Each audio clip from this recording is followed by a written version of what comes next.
look at this. My first action is I kill my own relative, same Jarankas. And in the execution, the one was involved whom I shared the same basin with him. That is Lieutenant Dabo. Suso. What do you say to the suggestion that you took an axe and chopped off his legs such that the body would fit in the grave? No, sir. Sir, to be candid enough, they were not organized, being buried. So, but there was nothing like, these people, they are already dead. And looking at these soldiers, sir, more especially Ceesay, this man is a very helpful man to the soldiers. He even, go to one Lebanese man in Bakau here, liaison with him, bringing goods to the soldiers for credit basis. This man is very pious and very helpful and very able. My progressive in the army definitely lays in the hands of him. We want to get this clear. Is it true that his feet were sticking out in the grave? No, sir. In the next 5 minutes time, no, I saw a Yankuba with a civilian.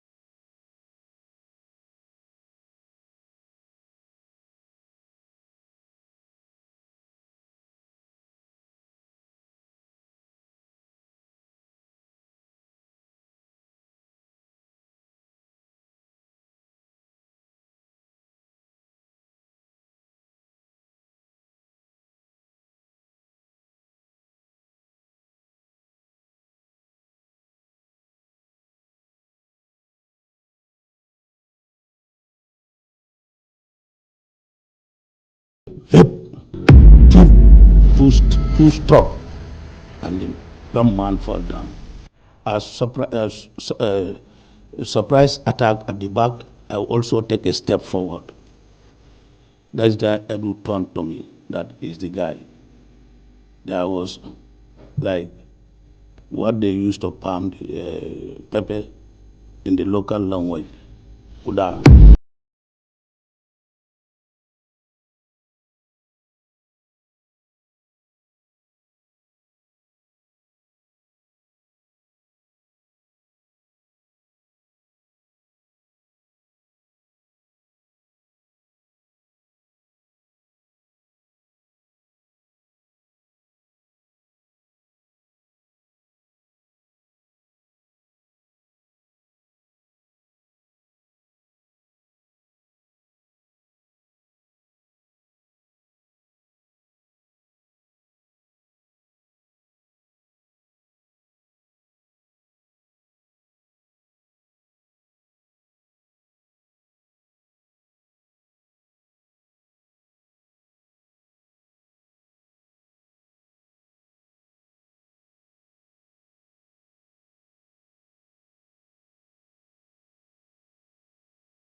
Definitely feeling very bad. That even caused me to, to leave the army, because, all along, my involvement always causing death. I asked myself, what is this? It's like these people are using me as tools. This is not what I expect. This is not why I joined the army. I joined the army to defend my country, but not to destroy my fellow Gambian people, and moreover my brothers, my relative. look at this. My first action is I kill my own relative. Same Jarankas. And in the execution, one was involved whom I shared the same basin with him. That is Lieutenant Dabo. Suso. I told you in initial. Suso. Look at it now. Somebody whom I don't know. He did nothing to me. Why putting me? Why condition me? Why forcing me to I was walking like off-head, a dead man walking. I can call myself. I was even in a haze. Let my time reach. In December 97, I will leave. No matter what, even I am going to beg outside, but I will leave this. I will leave this job. I cannot sleep. I was confused.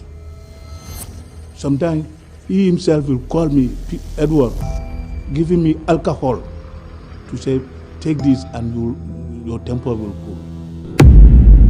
I have to look at myself. I have offended Almighty Allah. And at the same time, I'm even adding by using alcohol, a Muslim like me. For more than 2 decades, fear ruled the Gambia. Not through laws, not through courts, but through silence, guns, and obedience. Orders were given quietly. Questions were dangerous. Disobedience could cost a life. During the early years of Yahya Jammeh's military rule, power did not come from institutions, it came from fear. At the Truth, Reconciliation and Reparations Commission, one man stepped forward to tell his version of events. His name is Alagie Kanyi. According to his testimony, Alagie Kanyi was a soldier in the Gambian National Army. He was not a general. He was not a member of the ruling council.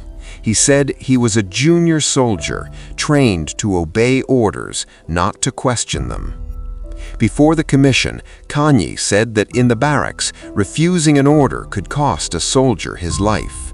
He told commissioners that fear ruled the ranks. He said silence was survival, and that orders were followed without question. A country under military rule. According to Kanyi, after the coup of July 1994, life in the barracks changed overnight. He said the chain of command collapsed. He testified that weapons became symbols of power and that suspicion replaced trust. He told the commission that rumors of counter-coups spread through the barracks, creating an atmosphere of fear. By November 1994, he said tension at Yundum Barracks was high and dangerous. November 11, 1994. Kanyi testified that on the morning of 11 November 1994, he reported to Yundum Barracks expecting to perform his normal duties. According to him, he was stopped at the gate by an armed soldier. He said he was told that another coup attempt had occurred. He further testified that he was warned his life was in danger if he remained in the wrong uniform. According to Kanyi, he was advised to change immediately because council members were expected to arrive. He said he complied. Kanyi told the commission that shortly afterward, AFPRC council members arrived at the barracks with a truck. According to his testimony, soldiers gathered as the truck entered the camp. He said he climbed onto the truck. Inside, he said, were the bodies of 2 soldiers, Lieutenant Basiru Barrow and Lieutenant Dote Fall. According to Kanyi, they were already dead. He testified that no explanation was given. Kanyi told the commission that as soldiers surrounded the truck, emotions were high. According to his testimony, he was handed a pistol and ordered to fire at one of the bodies. He said the men were already dead. Kanyi testified that he pulled the trigger. According to him, nothing happened. He said the pistol had no bullets. He told the commission that there was no live ammunition in the chamber or in the magazine. According to Kanyi, he did not fire a single shot because the weapon was empty. Kanyi testified that moments like this defined life under military rule. He said refusal meant death. He said compliance meant survival. According to him, the system did not require belief, only obedience. He told the commission that those who questioned orders disappeared.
Of brutality. At the Truth, Reconciliation, and Reparations Commission, his truth was placed on record, not to erase the past, but to ensure it is never repeated. This is the story of Alagie Kanyi. For more untold stories, subscribe to our YouTube channel, Gambia 68. We understand that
You are in July 21st of 1994.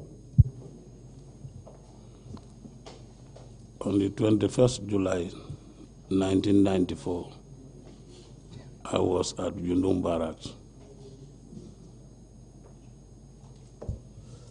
What duties were you to perform that day? I was part of the Guard of Honor parade at Yundum Barracks. And what was the Guard of Honor about, and for whom? Guard of Honor was the ceremonial parade for His Excellency, then President Sadauda Kairawa Jawara. Where was the Guard of Honor to be held? He said Guard of Honor is to be held at the airport. The Yundum Airport, as it then Yundum was. Airport. Yes, sir. Did anything happen that day to the soldiers who were to participate in that Guard of Honor? Yes, sir. Kindly tell us. Upon arrival at the Yundum International Airport on Guard of Honor, we were assembled at one place where we call our FUP, that is form of point, where we normally form up before we go inside the parade ground. So we were there, and then the searching was conducted by the Nigerian. By the Nigerian what? Nigerian soldiers, senior officers. Can you tell us what that search entailed? The search purposely was, according to sources, what I heard and what I realized, that some soldiers, we are suspected of coup plot, a coup d'etat, and being the case, maybe with that rifle we are using on parade, there can be a round with. I'm trying to understand what you mean. You said there were suspicions of a planned coup d'etat. Yes, sir. And your rifles were searched to Yes, see whether there were live ammunition Yes, in the sir. rifles. Is Yes, that sir. what you want to say? Yes, sir. And as a result of that search, was anything found in your rifles?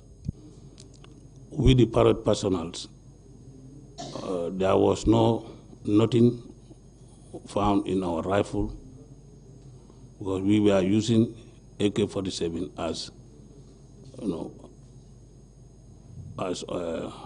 we were using AK-47 at that time.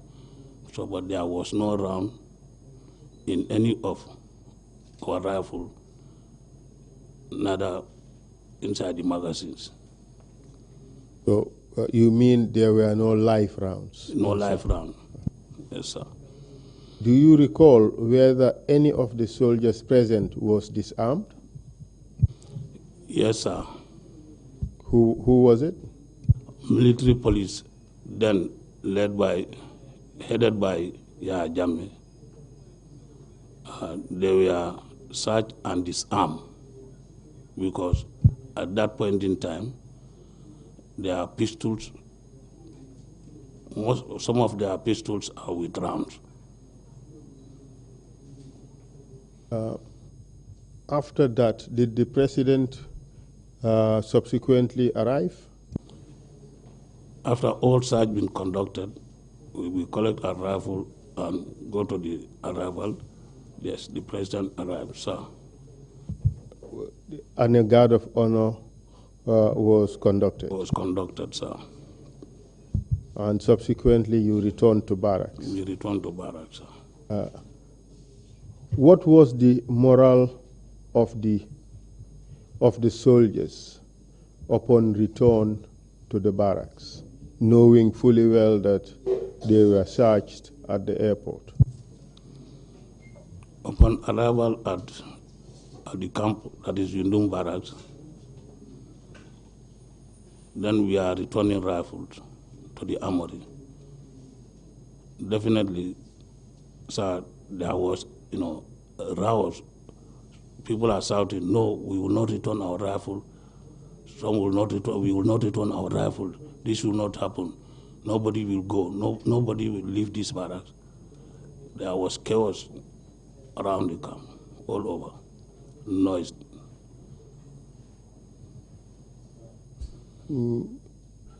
Kindly draw the microphone closer to you so that it would, your speech would be louder. Okay, thank you very much. So you're suggesting that the soldiers weren't happy with what happened at the airport? Definitely, sir.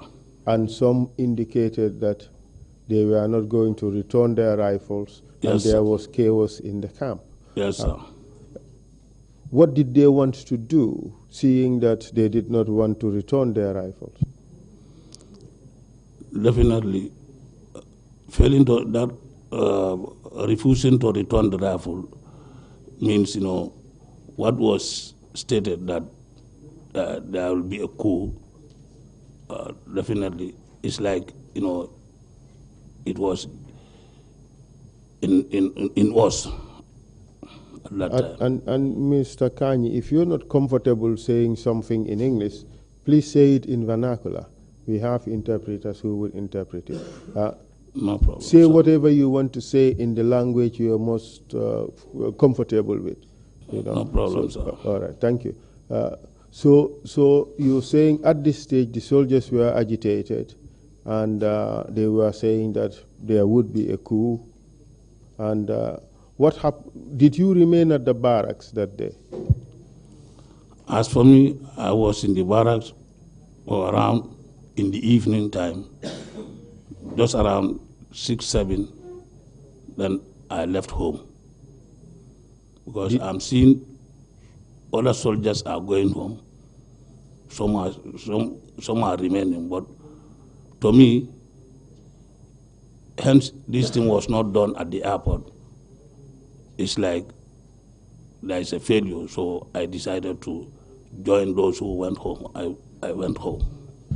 So you were disappointed it wasn't done at the airport?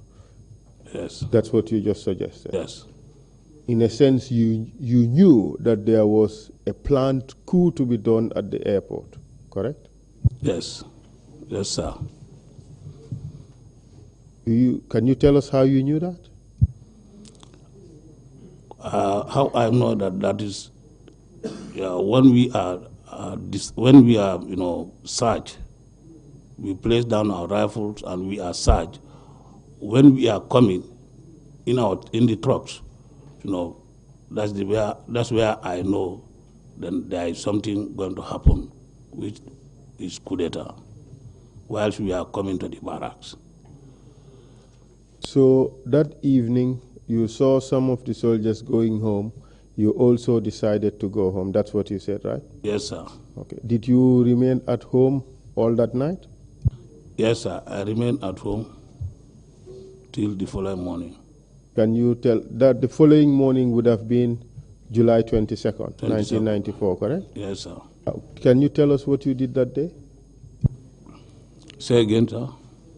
Can you tell us what you did that day from the time you woke up and went to work? When I woke up, I dressed up in my home, in my house, as somebody going to work, normal duties. So I joined the buses. Upon arrival at Yundum camp, at the back gate where we normally used to pass. When I entered in the camp, I met the situation was completely changed.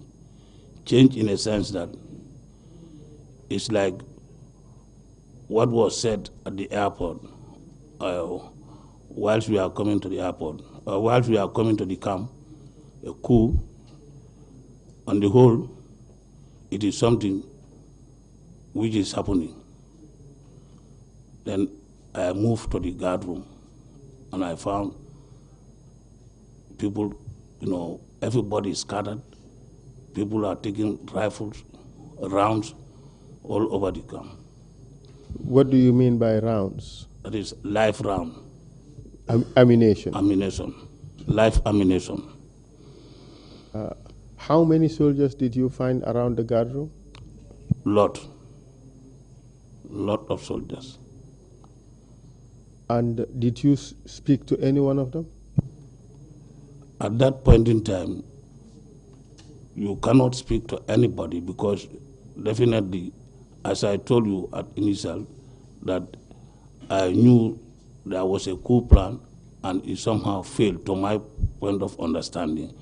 Upon arrival, when I see the situation like there was no control of withdrawing rifle from the armory as it used to be done, I definitely, with experience, I definitely know that, yes, what was stated is really that is happening.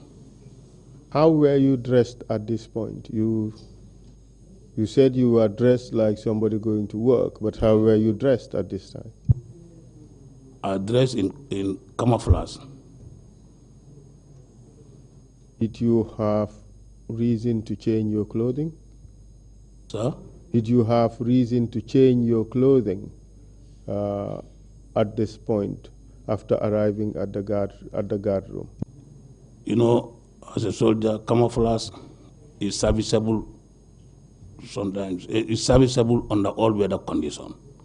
So when I come with that camouflage, when I made the situation change, I also, go to the armory to draw my rifle when knowing that there is something happening. At that time, I saw Yahya Jammeh at the gate, that is main gate. Yahya Jammeh, Peter Singate, Sana Sabali, and you mentioned a Singate. Which Singate did you see there? I said wrong. Edward Singate, not Peter. Edward Singate, wrong. Did you talk to them? No, I didn't talk to them. I just draw my rifle and see where to have live ammo, live ammunition. So then, at the guard room, there was a case. There was a ammunition, case there, where everybody, people are loading their magazine. So I joined them to load my magazine too. And which weapon did you take? I took AK-47. You joined the soldiers who were making the coup, right? Yes, sir. And you went to Banjul? No, sir. I didn't go to Banjul. I remained in Yundum. When I load my rifle, before departing, I had, Edward Singate, because at that time, main gate and the guard room the distance is not far. So at that time, people are not talking like in a low volume. People are shouting. So I heard Edward Singate talking to Yahya Jammeh that, "Sir, let's go. There is no senior man here. You are the senior man. Let's go."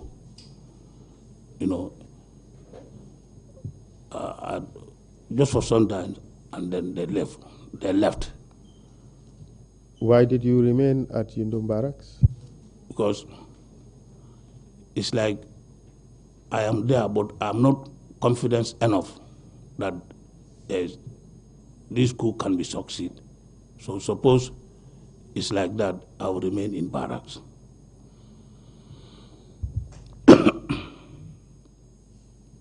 And Yahya Jammeh and Edward, did they leave the barracks? All of them left the barracks. And what happened afterwards? They left to either they left to Banjul rather. And the coup ultimately succeeded, didn't it? Yes, sir. And Yahya Jammeh became chairman of the AFPRC. AFPRC. And did your career, did you receive any reward for participating in the coup? No, sir. After some times, that very day, at around 1 o'clock towards 2 o'clock, I was posted to Banjul police station to be in charge of the seized vehicles at that time. That's where I was all along till the situation calm. After the situation stabilized, Yes, were you promoted? No, sir, I was not promoted. And at this stage, what was your rank? I was a couple. And did you remain a couple until November 11, Yes, 1994? sir. Yes, sir. Can you tell us what happened in that event starting from November 10th, 1994? What I remember in November 10, either 9 or 10, 8, 9, 10, something like that. One day, the council members came to the barracks. When you say council members, who are you referring to? Council members are Edward Singate, What was his rank? then Lieutenant Yes. Sadibu Hydra, Rank? Lieutenant Sadibu Hydra, Lieutenant Sana Sabali, Lieutenant Yankuba Ture. They came to the barracks to address soldiers.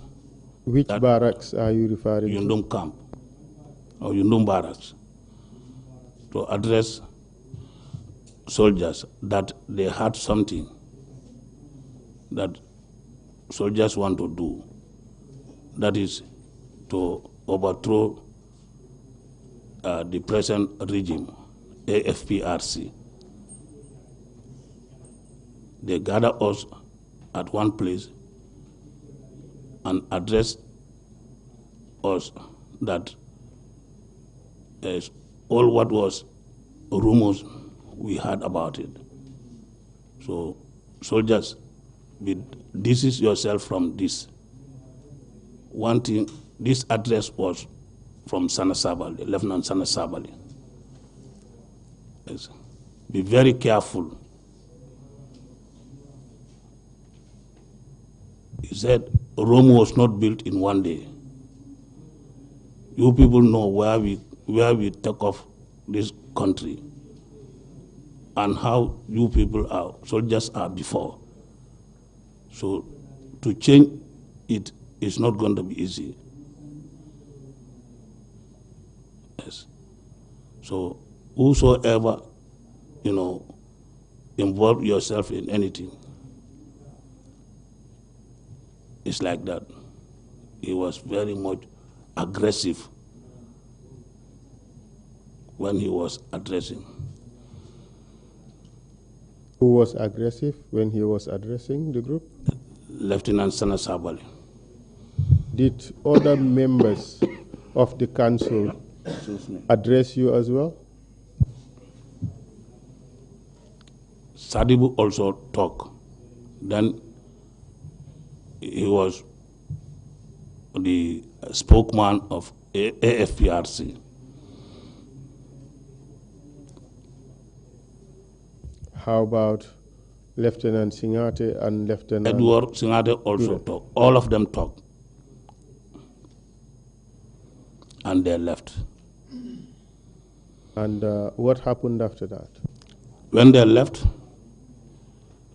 in like in 11 November, that on the 10th, I was with the RSM Babukar Sanyang in the same office. He assigned me to then the former gendarmeries. Some of them are with us, so but they are not acquainted with the army drills and duty. So I was assigned by Babukar Sanya to have lesson with them in the field because I was a drill instructor. So that was the preparation I was on for up to closing time. This is on the 10th when I left home to go and prepare my uniform. So. And did you come back to the barracks that evening? I stay home till on the 11th, the following day, that is on the 11th day of November. Early morning, I woke up and dressed up, this time in green fatigue dress. That is the instructor's dress when you are teaching, lesson, drill lesson in the field. That is this khaki green with white belt, and you need to bull your boots, to sign your boots to the standard of which you want your squad or your soldiers or personnel to adopt, because it's like leadership by example. You will appear to them like how you want them to do. At this stage, did you know what was happening in the camp? Upon arrival from my residence, that is Brikama, when I dress up in my house as somebody who is going to teach a lesson in the field, I arrived at the same place, that is the back gate. I was halted by one private soldier by the name Private Koli. At this stage, did you know what was happening in the camp? By the time you arrived there, did you know that something was happening in the camp? When I arrived at the back gate, when I was halted by this man, this private soldier, I said to him, "What happened?" He said to me that, "You don't know what's happened." I said, "No, I'm asking you what is happening." He said, double up to the guard room. I cooperate because he was having weapon. I was with empty hand. I was with my cane stick. What time did you arrive at the barracks? It's around between 7 to 8, because normal reporting time is 07:45 NLT. And so you walked to the guard room? When I cooperate, I double up to the guard room. Upon arrival at the guard room, hope I made the situation again more even terrible than before. I said to him that, "Koli, I was asking you what happened, you don't tell me." He said, "There is a coup." I said, "Coup?" He said, "Yes." "Who?" He said, "Lieutenant Basiru Barrow." And he left. I was in the guard room at that time. I entered into the guard room. From the guard room, I go to the RSM's office. But Who was the RSM at this time? At that time, Babukar Sanyang. Proceed, please. At that time, I was not comfortable because of my appearance. one private soldier by the name Keba Drame. May he so rest in perfect peace.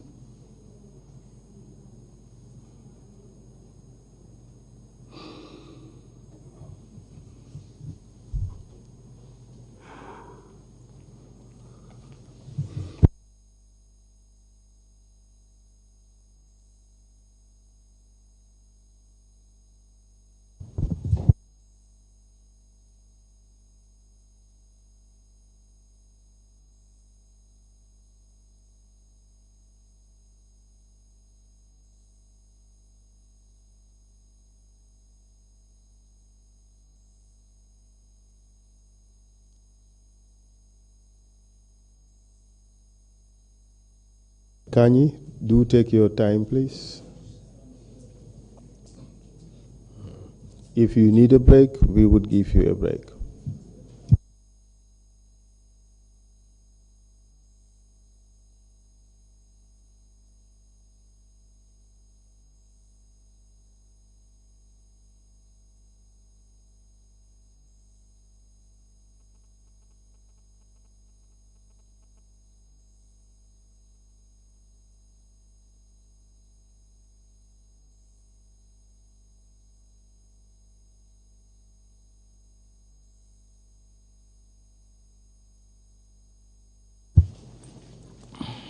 You able to proceed, Mr. Yes, sir. Kanyi? Yes. Yes. So this private drama is from Jara, Sekunda.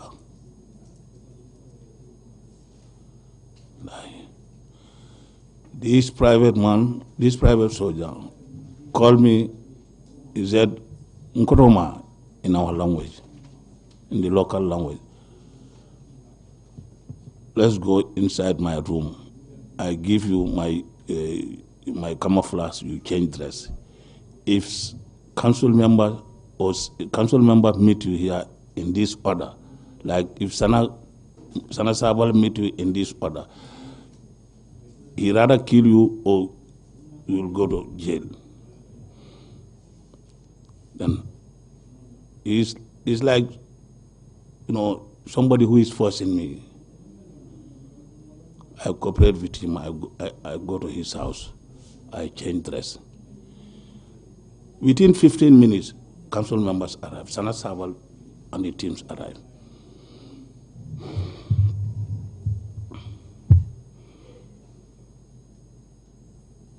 And what happened when they arrived?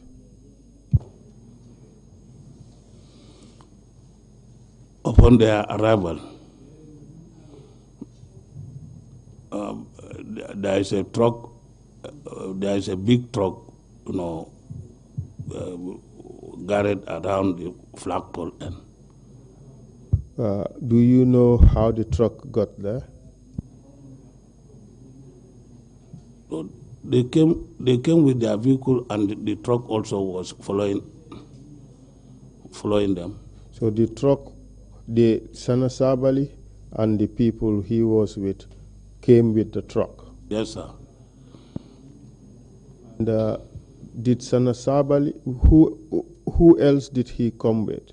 You mentioned Sana Sabali. He came with people and a truck. Who did he come with? Sana Sabali, Lieutenant Sana Sabali, Lieutenant Sadibu Hydra, Lieutenant Edward Singate, Lieutenant Yankuba Ture,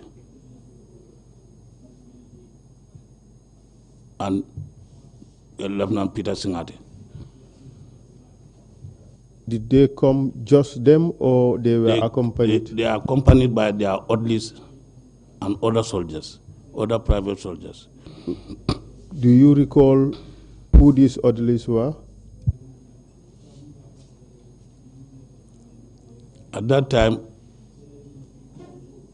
you cannot have time to watch on those people, because the truck they were carrying, everybody was shouting. They were shouting that Ifelejang in the local language. What does Ifelejang mean? Ifelejang, that is, they are here. That is the dead. Everybody was inquisitive to know what is in that truck. So that's the time myself, I went to the truck, I climbed up and see two soldiers lying down. That is Basiru Barrow and Lieutenant Dotfal. That is Lieutenant Basiru Barrow and Lieutenant Dotfal. Yeah. Were they alive at this stage? No, sir. They were completely dead. How do you know they were dead?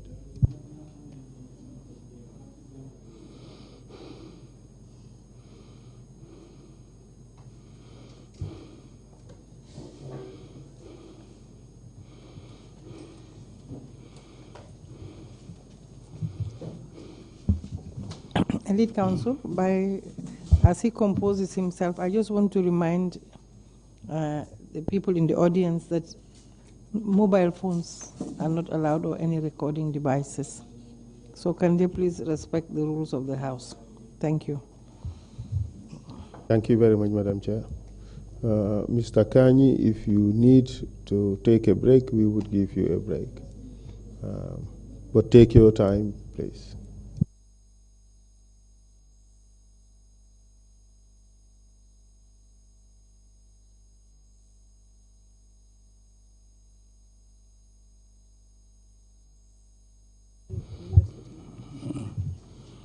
Council, sir, this Bashir Barrow, this Lieutenant Barrow as Bashir Barrow, is completely dead. As I climb up to see one private soldier by the name Bachsamba Jallo, he said to me that, you see your relative, Jarankol, Atul Lafra Kalamasad, he also repeat that, Jarankol, Yala Borajal. No, at that time, council members with their ordi even are more crazy than even the council members. He gave me pistol to fire on the Basiru. Unfortunately for me, the pistol, I squeezed the trigger, but the pistol was empty. There was no live round in the chamber, neither in the magazine.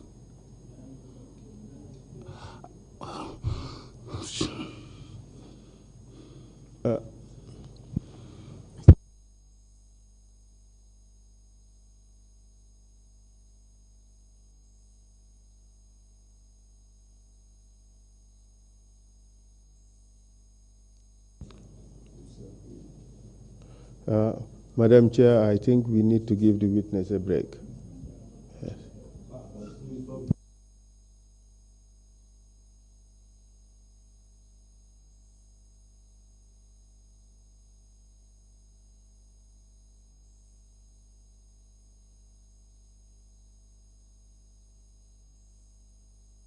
So you want us to take? Right? We don't know, but perhaps 10.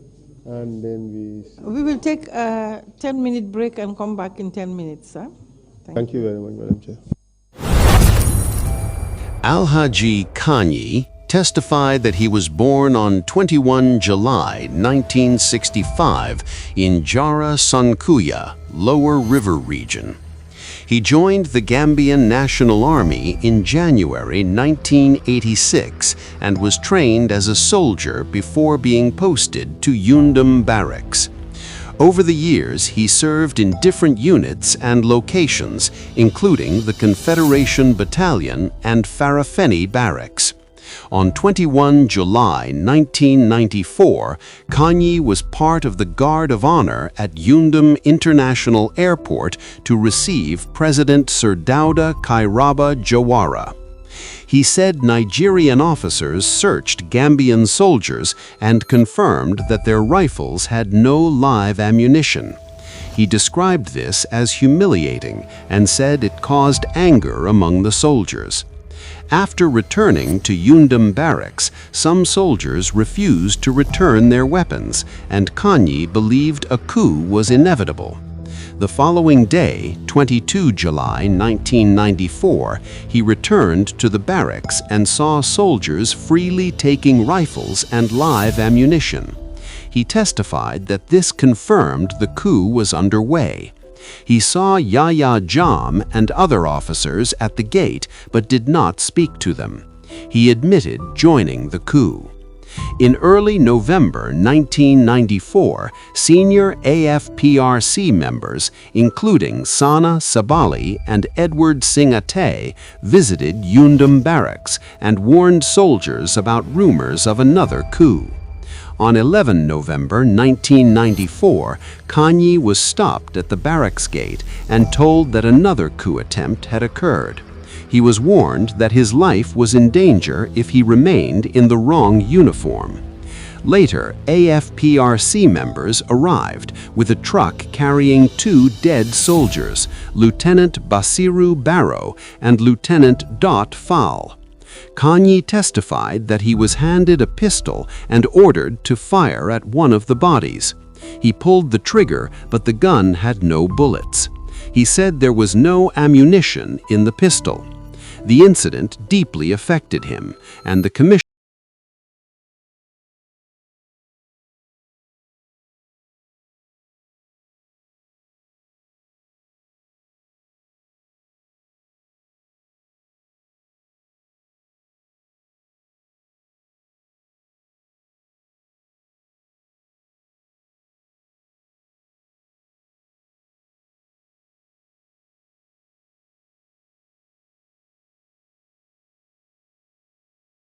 Basiru Barrow was completely dead at this stage, and you said Bach Samba Jallow came to you and said, you Jarankas, and he said something else. I don't want to paraphrase it. You said it in vernacular. Can you tell us what that means in English? What Bach Samba Jallow said to you? Bach Samba Jallow told me that when I climb up to know what is in the vehicle, what is in the truck, I saw Basiru Barrow and Dot Fall. That's the time Bach Samba Jallow told me that, look at your brother. You the Jarankas, you people want to be a president. And he forced a pistol to me to fire onto Basiru Barrow.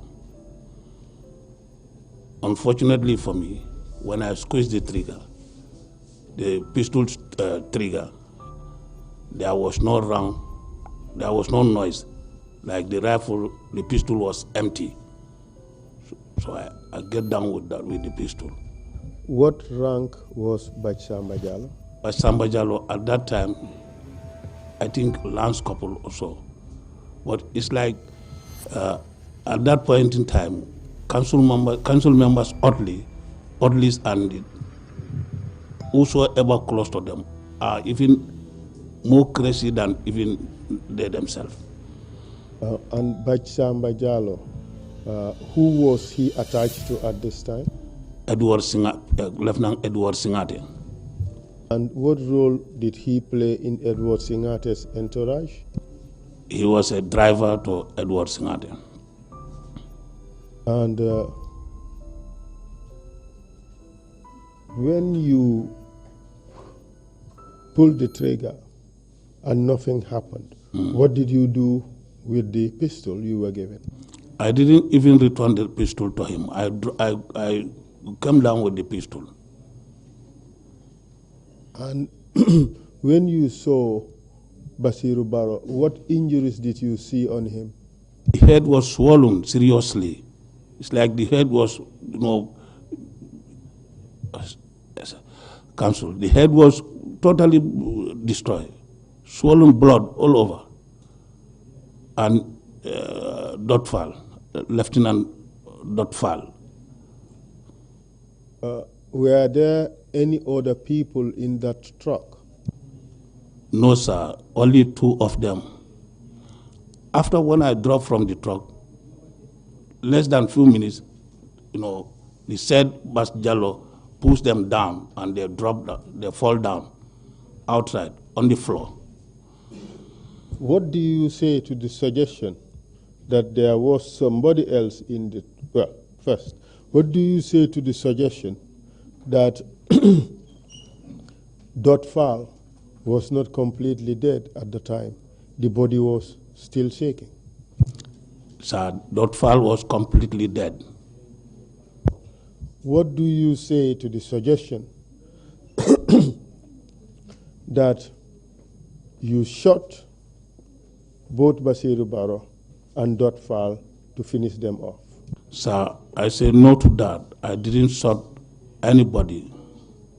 They were completely dead. You intended to do. You pulled the trigger, there was no bullet. Yes, sir, for that. Yes. So, Suppose there is round in the camera, then I would say I fire onto them, dead body. what do you say to the suggestion that there was another person in the truck? You stepped on him, showed your torch on him, or signed your torch on him, and called him Bading. Sir, at that time, there is nothing like using torchlight because it is bright daylight. And definitely speaking, there was nothing where somebody can use torchlight. These two people I mentioned, honestly speaking, I am under oath. I saw them. Only that. I was following, I heard somebody say, no, I called him, but no, definitely, sir. After you came down from the truck, what happened next? When they dropped down from the truck, I was moving towards where people are standing. Then Lieutenant Sana Sabali called me, Alagie Kanyi. I said, sir, he said to me that, look at your brother. In the Maninga language, Ibadimo. Ibadimo jele. Arol Jarankolo, Allah Vekela Mansalti. The same word as Bach told me, Bachama mentioned. Can you translate that into English, please? That is to say, you the Jarankas want to be a president. This is how you can be the president. And what he said that, and he was pointing at somebody. Who was he pointing at? He was pointing at Basiru Barrow. You see Basiru Barrow, Lieutenant Basiru Barrow. This time, it's Basiru Barrow. Next time is you. Sir, Council, when he pointed at me that next time is you, where I was, it's like my life is in his hand. Because he was with pistol and AK-47 rifle.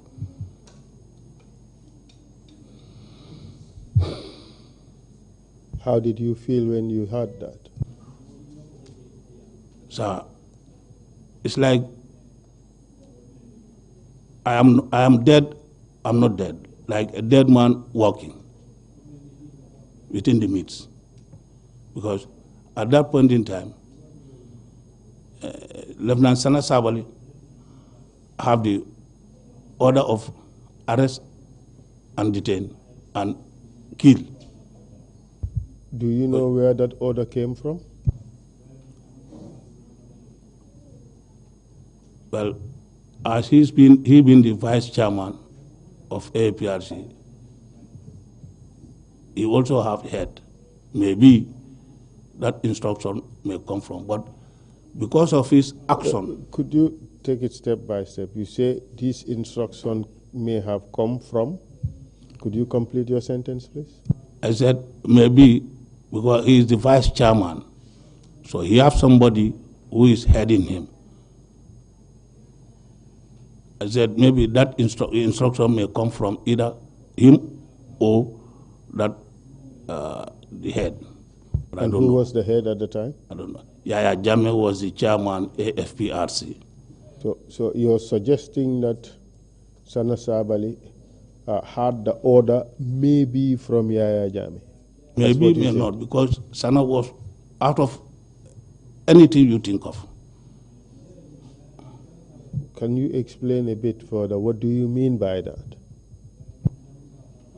You may say it in Mandinka. We can translate it, please.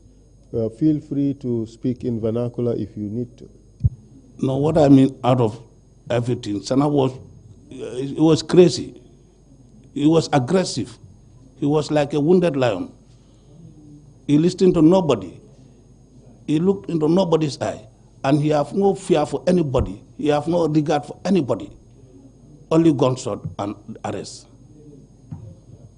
And then what happened after Sana told you that you see your Jaranka brother, you Jarankas, you want to be president? What happened after that? As I said, I was confused because thinking that any slightest mistake done by me, I'll be a victim like my brother. So he called this man, Captain Maron, let Kanyi be with you. Then who was Captain Maron? Captain Maron was the CO 1BN, 1 Infantry Battalion, Yundum. By CO you mean commanding officer? Commanding officer. Of 1 Infantry Battalion during Yundum Barracks? Yes? Correct. And what happened after that? I followed that man. I followed Captain CO in his office. Sir, this able man was very, I can say, helpful to me at that point in time by telling me that what does that mean? That is, this small boy is crazy. Don't mind him. Let's go to my office. And who was he referring to? Sir? Who was he referring to? Lieutenant Sana Sabali. And you went with Captain Marong to his office? To his office. And what happened afterwards? I was there for some time. Then, these dead bodies. From there, I came from the CO's office. I said to the CO, then, can I go out? He said, you can go out, but here is your place. Always you have to be here. That's what he said. So I don't want you to have trouble with him. I said, okay. So when I stepped out from his office, from the CO's office, like going to the guard room, the one other sergeant by the name Sergeant Basiru Kamara, also from Jara. Then they didn't depart yet.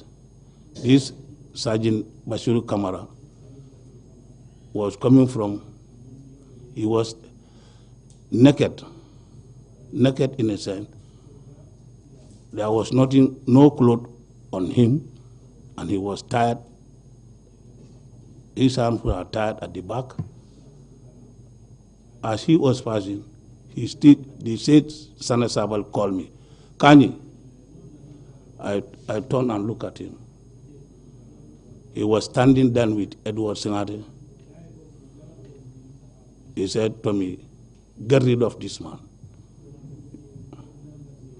I was reluctant. Then Edu called me, can you follow me? And then this Basiru Kamara was going, like we are following him.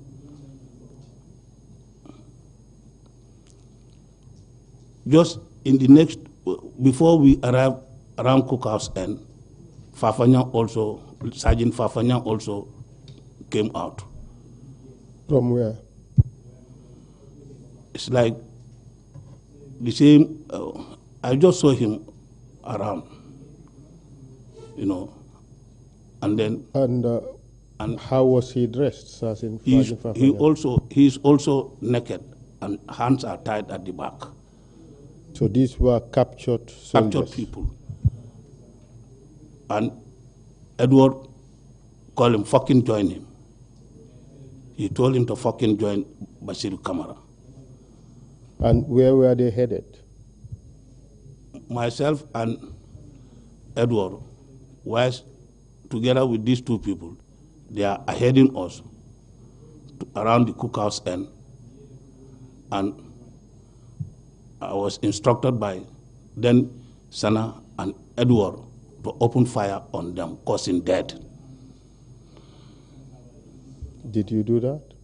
Yes, sir. did you kill? Sir? Who you killed? Both of them? No, at that point in time, I cannot tell you that my round only touched all of them, because it's me and Edward. So, and these two people also they are in our front. So, but you pointed your weapon at them, correct? At them, yes, sir. How about Edward? Did he point his weapon at them? The same thing. And you fired at Bust, correct? Yes, sir. Did Edward fire at Bust? Very well. More rapid even than me, I can say, because I knew why I said that, because it's like I am killing my own brother. I'm instructed to kill my own brother. So definitely speaking, at that point in time, it's like I have no choice. I have no choice. So. And upon firing, what happened to Sergeant Fafanyang and Kamara? Sir, they are dead. You contributed with Edward Singate in killing Sergeant Fafanyang and Basiru Kamara, correct? Yes, sir. At this stage, which senior army officers were present? I know you have mentioned members of the council, Lieutenant Sana Sabali, Lieutenant Sadibu Haidara, Lieutenant Edward Singate, and Lieutenant Yankuba Ture. At this point in time, were any other senior army personnel present? Yes, sir. Colonel Babukar Jata was there.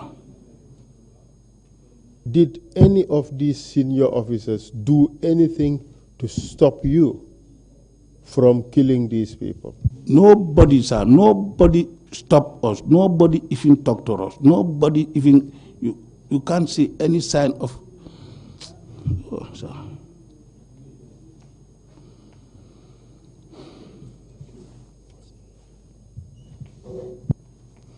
To my surprise, these people are small boys. Sir, me, I am intake 5 of Gambian National Army. Sana is intake 12. Edward is intake 15. And there are people who, even people senior them, where at that point in time, nobody dared to tell them, stop, don't do this. No, because of what? Sana is with weapon. If you say no, he will kill you. If you say no, he will arrest you. And not him who will come and arrest you, but he will instruct the boys to come and arrest you. And they will mercilessly deal with you, very dangerously, sir. After killing these two men, Sergeant Fafanyang and Basiru Kamara, what happened next? We take them to the one side of the camp, that is opposite Senior NCS mess, the right corner of the Yundum camp, where they were buried, dug and buried them. Who dug the grave? A lot of soldiers. I was among. Who else can you remember?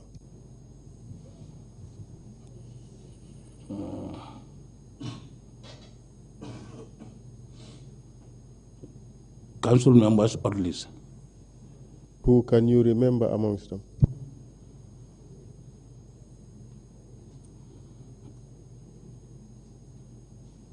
This batch was there. Batch, by batch you referring to Batch Samba Jallo? Batch Samba Jallo. Lance Corporal, correct? Lance Corporal, yes. Who else? And So I think a lot of soldiers are there. We just wish to establish who you could recall being present at the time.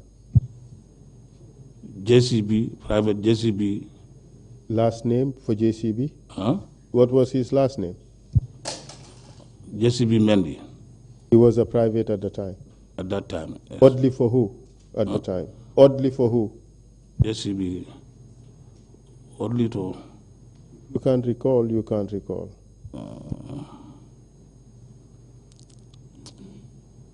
I don't know.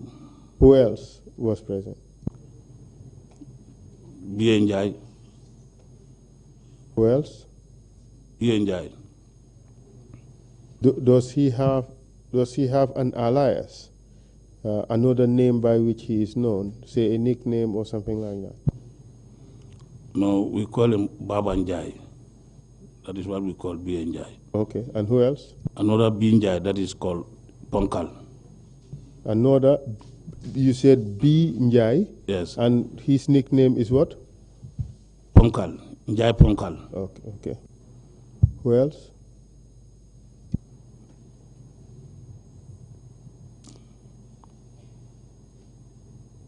So I can't remember all. Okay, that is fine.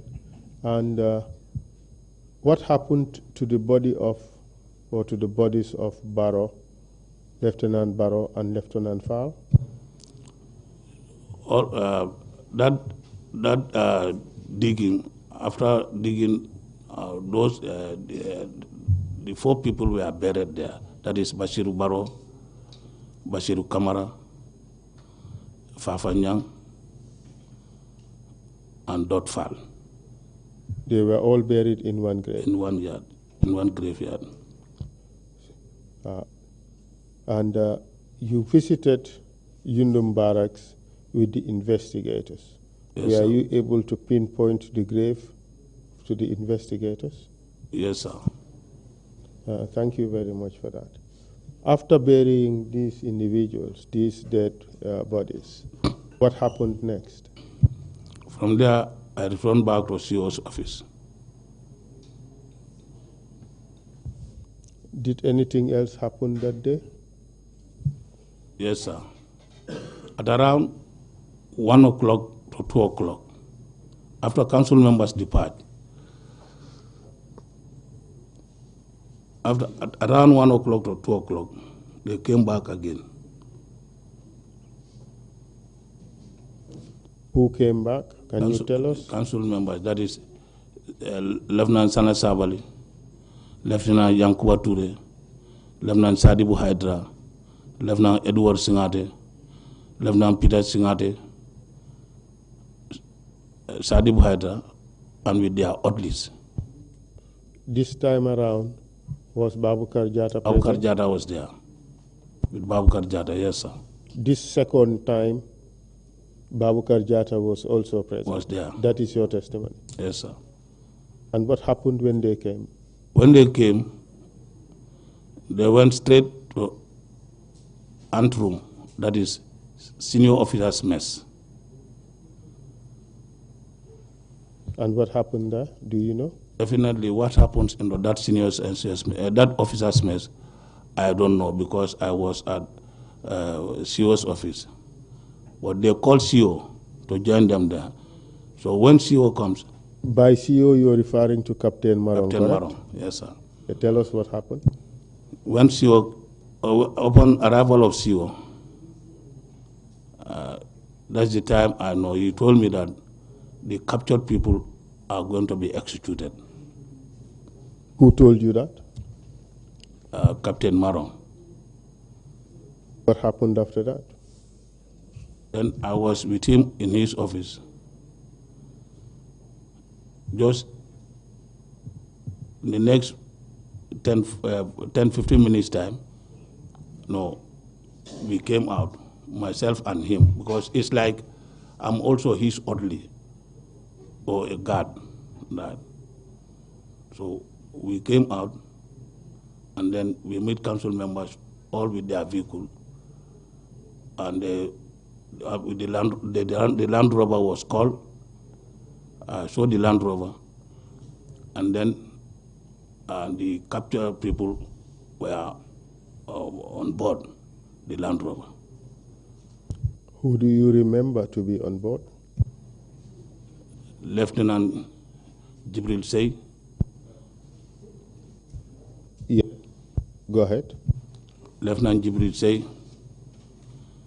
Lieutenant Abulai Ba,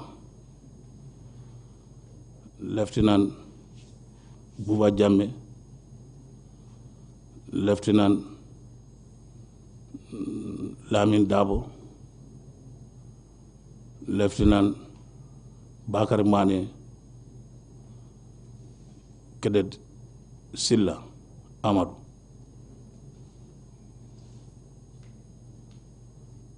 Who else? Yes. And they are the same time, the same person instruct me to on board that Land Rover. Kabul Kanyi, I fucking get on board. What do you say to the suggestion that you removed these officers from the detention room, tied their hands behind their backs, and shoved them inside the Land Rover? Me? Yes, you. No, sir. I was not present the time they were captured. One, I was not present the time they were tied. I was not present the time they were on board the Land Rover. I met them in the Land Rover, bringing the basa, that is the parla we call it, to bus them. I was there. When I was told to onboard the vehicle, I climbed up. Somebody, I don't know, who said, "Sir, but this is not safe. Why not we look for something to cover them?" Yes. So the basa was looked and we covered them with that basa. You mean tarpaulin was put over their heads? Over there. Because the Land Rover is without cover. Did you get on board as instructed? Yes, sir. I was the only person at the back of the Land Rover. Then I don't know who was the driver, but one boy by the name Kanilai, Buba Jammeh, was in front of the vehicle. What was his rank, Buba Jammeh? At that time, whether Lance Couple or Couple, I don't know. Yes. And how was this the only vehicle that was being readied to leave the barracks? No, council members, they came with their vehicle. And did each council member have his own vehicle? Each and every one of them are with their own vehicle. How about their orderlies? Their orderlies joined them. So how many vehicles did you have in that convoy? Definitely speaking, I can't exactly give you the figure, the number of the vehicle, but it is more than 5 people. And what happened after that? From there, we left the Yundum Barracks to the along the road to Birkama to Nyambai Forest End. We go up to when we pass Farado, going towards Birkama. Before we reach to that beans factory, Nyambai Forest, there is a road on the right side of the right side of the road. That's where we branch up, going towards Jambur End. Like we pass Farado, but we are not yet in Birkama, inside forest. Yes. And what happened after that? We went right inside the bush.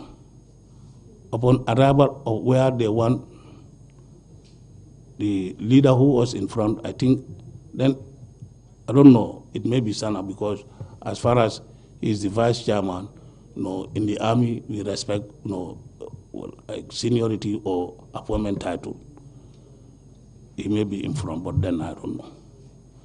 So all the cars were, parked, and the Land Rover arrived. So the Basa was removed from them, and they were dropped down. Taken to At this stage, the detainees, were they restrained?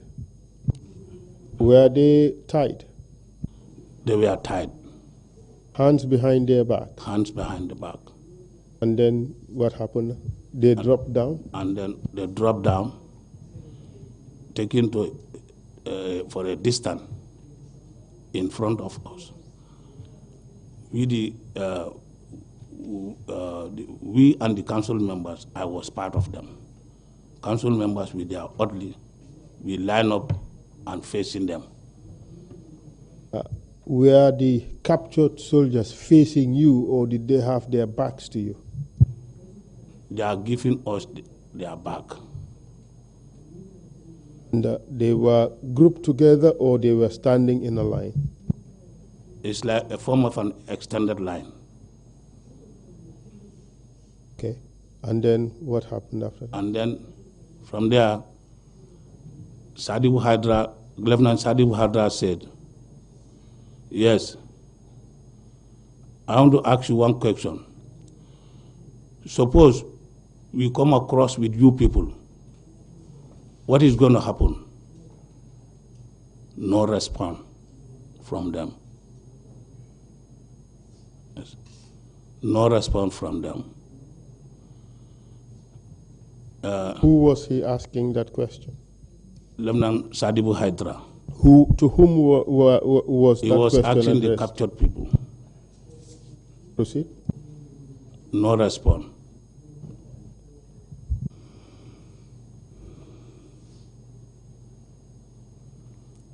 No response.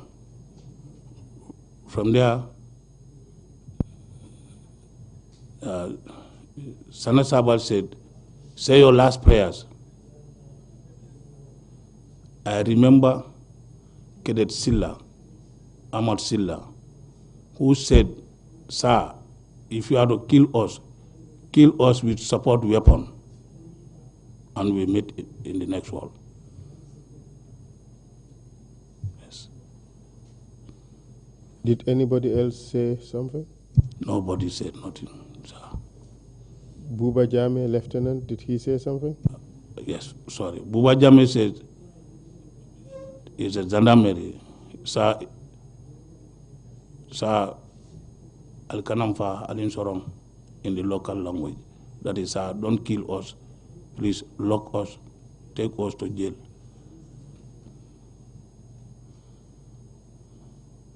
Now I want to establish who was present at that stage. You told us that the captured soldiers were put in an extended line, and they gave their backs to you. Your group, tell us who was there. I understand you did indicate that the council members were there, but yes, give us a list of the people who were present. Lieutenant Sanabi Sabali, yes, Lieutenant Sadibu Hydra, Lieutenant Edward Singate, Lieutenant Peter Singate,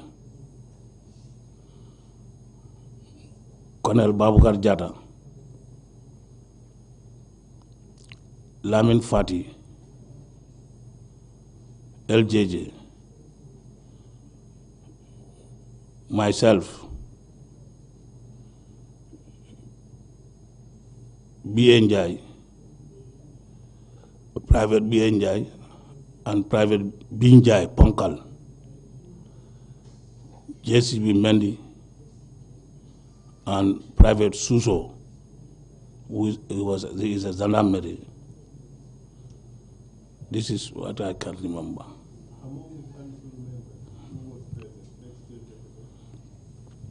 council members are as follows. Sana B. Sabali, Lieutenant Sana Sabali, Lieutenant Sadibu Hydra, Lieutenant Yankuba Ture, Lieutenant Edward Singate, Lieutenant Peter Singate, Colonel Babgar Jada. That group you mentioned, how were they standing? Did they just stand in circle, in a group, haphazardly, or in straight line? We are just standing as a form of also an extended line, but in group, not spread out like this, but we are together of a chance, where you can fire. And what happened after that? After the conversation, say your last prayers. Sana gave order of fire. And what happened? And we fire on them. Okay. When Sana gave the order to fire, as far as you recall, did some of you stand aside and not participate in what was going to happen? So at that time, I can't remember.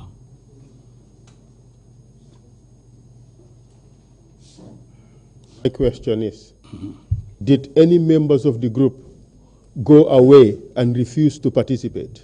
Nobody. All of us participate. At that time, I don't think, you dare not even to leave that end. Sana is there. You'll join them. After Sana gave the order, what happened? We opened fire on them, causing death. You said we opened fire on them. Who are you referring to as we? All the people present there. I will list names and you will tell me. Yes, sir. Sana Sabali. Sir. Did he participate? He participated. He fired his weapon? He fired. Edward Singate? He fired. Did he participate? Yes. Yankuba Ture? Yes. Sadibu Haidara? Yes. Babu Karjata? Yes. Jai Ponkal? Yes. JCB Mendy? Yes. Fati? Yes. And yourself? Yes, sir. Madam Chair, I think it's a minute to the first break. I ask my last question and then we go for break. You said, and death occurred. What do you mean by death occurred? They died. Could you confirm that these soldiers were all hit by multiple bullets? What do you mean by multiple bullets? By many bullets? Yes, because it was rapid. And as a result, what happened to Lieutenant Jibril Say? Jibril Say, he died. Lieutenant Lamin Dabo? He died. Lieutenant Buba Jammeh? He died. Lieutenant Aliuba? He died. Abdullah Ba. Abdullah Ba. Yes, God. Does he have another name? Achopi. And Lieutenant Bakari Mane? Yes, Nyancho. And Cadet Amadou Sila? Yes, sir. They all died? They all died. I think we should leave it at that for the time being. We go for our 30 minutes break and we return after that. Thank you very much, Mr. Alagie Kanyi testified before the Gambia's Truth, Reconciliation and Reparations Commission about his involvement in events following the alleged coup attempt of 11 November 1994. He said he saw the bodies of Lieutenant Basiru Barrow and Lieutenant Dot Fall inside a truck at Yundum Barracks and that both men were already dead when he saw them. He testified that Bach Samba Jalo ordered him to fire at Basiru Barrow's body and handed him a pistol. Kanyi said he pulled the trigger, but the pistol had no bullets and no shot was fired. He denied shooting or killing Basiru Barrow or Dot Fall and said there was no third person in the truck. He also rejected claims that he used a torchlight or that the victims were still alive. Kanyi testified that Lieutenant Sama Sabali later threatened him, telling him that if soldiers like Basiru Barrow could be killed, Kanyi could be next. He said he feared for his life and described Sana Sabali as violent, aggressive, and feared within the barracks. Later that day, Kanyi testified that he was ordered to participate in the execution of Sergeant Basiru Kamara and Sergeant Fafa Nyang. He admitted that he and Edward Singate fired their weapons and that both men died. He said senior officers were present and did nothing to stop the killings. Kanyi further testified that he took part in the transportation of 6 detained soldiers to Nyambai Forest near Brikama. He said their hands were tied behind their backs and they were lined up with their backs facing the soldiers. After being told to say their last prayers, an order to fire was given. Kanyi said everyone present fired and that all 6 detainees were killed. He stated that refusal to participate was impossible as disobedience could result in arrest or death. He testified that the bodies were buried in mass graves and later pointed out the burial sites to investigators. Throughout his testimony, Alagie Kanyi admitted his role, expressed fear and regret, and said he did not join the army to kill fellow Gambians. He told the commission he was acting under orders in a system ruled by intimidation and violence.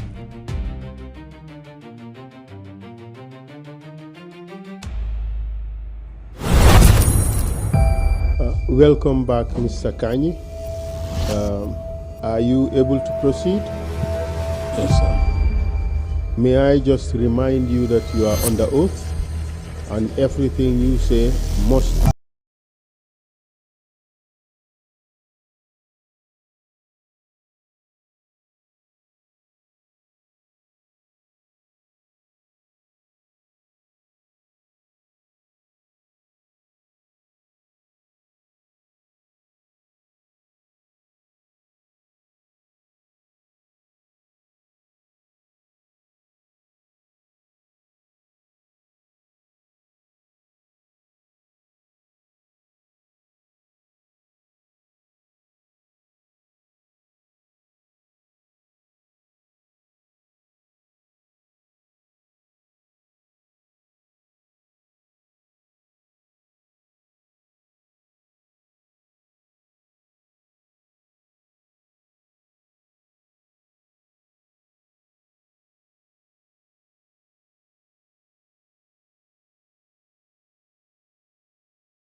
Lamin Marong, what was his rank?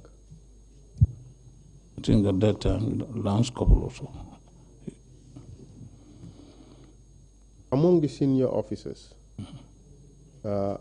you mentioned Babukar Jatta. Apart from Babukar Jatta and council members, was there any other senior officer present?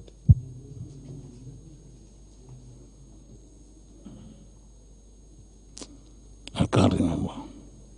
Do you know a person called Mamadou Badji? I know him.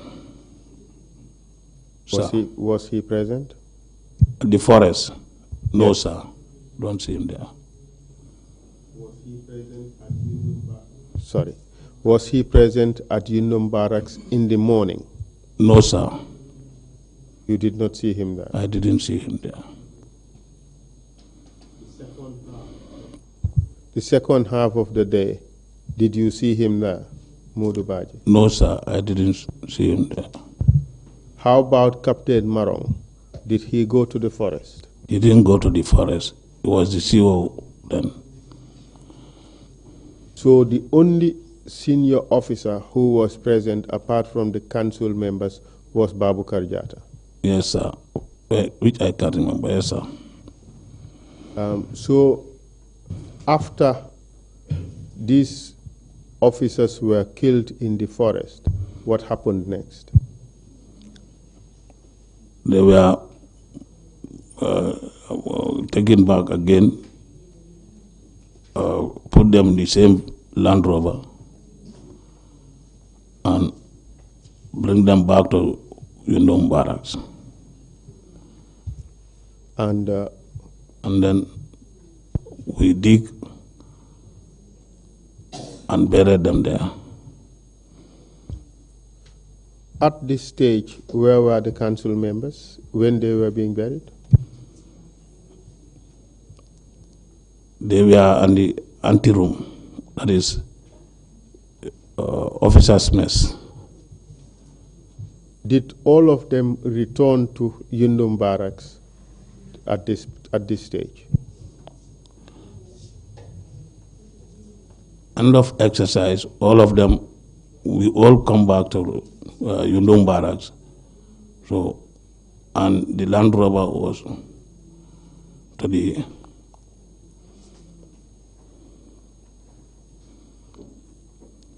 Did you participate in the burial? Yes, sir. Do you recall who else participated in the burial?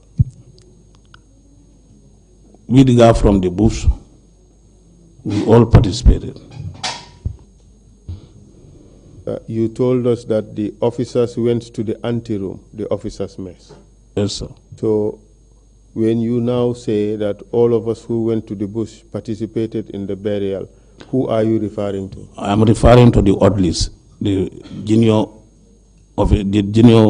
ranks. And after that burial, do you recall at what time this event took place, the burial? As I said at initial stage, this was around after 1 or 2 we depart to the bush, and in our time, like around 3 o'clock, we are back. And what happened after these officers were buried? Then the council members left. What do you say to the suggestion that Jibril say he was very tall and his feet would not fit inside the grave? Was that true? Sir, no, sir. What do you say to the suggestion that you took an axe and chopped off his legs such that the body would fit in the grave? No, sir. Sir, to be candid enough, they were not organized being buried. So, but there was nothing like, these people, they are already dead. And looking at these soldiers, sir, more especially Ceesay. This man is a very helpful man to the soldiers. He even, go to one Lebanese man in Bakau here, liaising with him, bringing goods to the soldiers for credit basis. This man is very pious and very helpful and very able. My progressive in the army definitely lays in the hands of him. And when I was posted at Kudang, I was living in the same house with his brother by the name Aliu. Sir, this man Aliu, his brother, for me to meet with him in the same house on that at any given time, it will be only night time, like when I come to bed or he come to bed. Very respectful and very helpful to me. What God do I have? Or somebody who already dead? Sir, they were not organized, being buried. But there is nothing like cutting somebody's hand or harming again after seeing the dead. We want to get this clear. Is it true that his feet were sticking out in the grave? No, sir. You did not have any problem burying him? No problem, sir. Did you have anything to do with his feet? No, sir. To make the burial happen? No, sir. That's what I'm telling you. I have no problem of, it's just pushing them. That's what I said. They are not organized in burial, but there is not like harming or cutting or reducing or so. No, sir. They were buried yes. by yourself and the orderlies. Orderlies. And the officers left Yundum Barracks, right? Yes, sir. Did you have a debriefing after this event? No, sir. The next day, did you hear what the government said happened regarding November 11? Say again? Did you hear in the news what the government said happened with regards to November 11? Did you hear the government announcement about what happened? No, sir. What do you say to the suggestion that the government announced that there was an attempted coup d'etat and some soldiers lost their lives in the fighting? Is that true? That has been said, yes, sir. Is that true? Well, I was not present on the fight or at the fight. I was all alone at Yundum. And the time you were present, officers were executed and not killed during fighting, correct? They were captured. And yes, 2 officers, yes, sir. Rather. They were captured and executed. Yes, sir. And after November 11, what happened to you and your career? I was, as I said, I was with Maron, CEO Captain Maron. Then, for some times, I was moved back to my company, which was Bravo Company. But the time I was with Maron, I was definitely thinking that maybe onto our, participation or involvement in this, attaching me to Maron, there will be a compensation, but of which there was nothing absolutely. Were you at any point in time warned not to disclose what happened at Yundum Barracks and in the forest? Were you warned to keep it a secret? We are not gathered and briefed us to that. Were you personally told to keep it a secret? Nobody warned me of that. Okay. So what happened to your career after November 11? You said you thought you would be compensated, but you were not compensated. I was moved to Bravo Company for some times. Then I was in 1995, 95, I was transferred to the training school at Fajara. And who was the commandant of the training school at the time? Then it was Captain Peter Singate. At this stage, he was a captain, He right? was a captain. And you were there until, when did you move from GNATS, the Gambian National Army Training School? I was there up to end of 96, 97, I was moved back to Yundum, where I completed my term in December 97. I went on retire. I voluntarily retired. Do you recall participating in an operation organized by Edward Singate? Yes, sir. Do you recall the exact date? I can't remember the exact date and the month.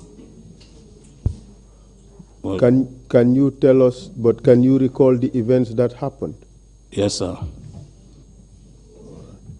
I was one time in my home, Brikama, where I was picked by one BK Jata. What does those initials stand for? Well, we used to call him BK Jata. That is his name, but no, I know him as BK Jata.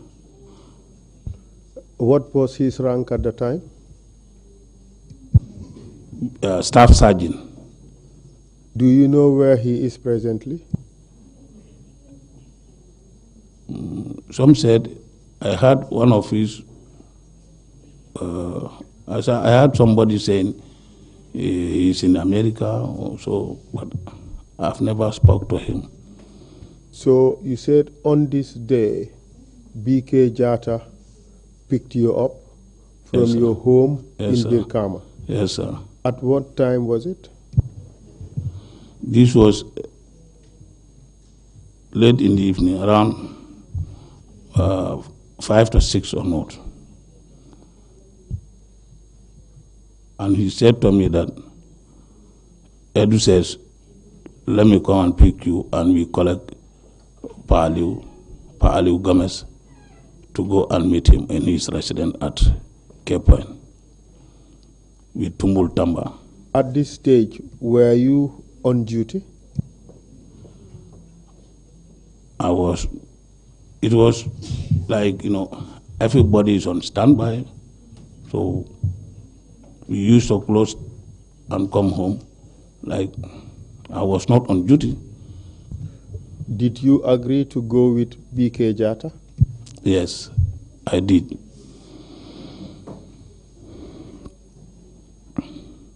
And you joined him and left. By what means did you leave Birkama? He came with a vehicle.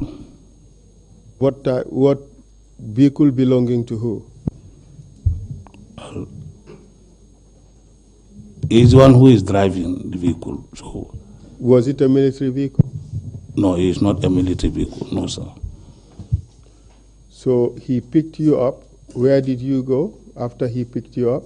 And we go and pick one boy by the name Pa Aliu Gomez. Was he a soldier? Yes, sir. What was his rank? Staff sergeant. Where was he deployed? Where did you pick him up from? We picked him up at around, he was, staying at London corner, but then we pick him up around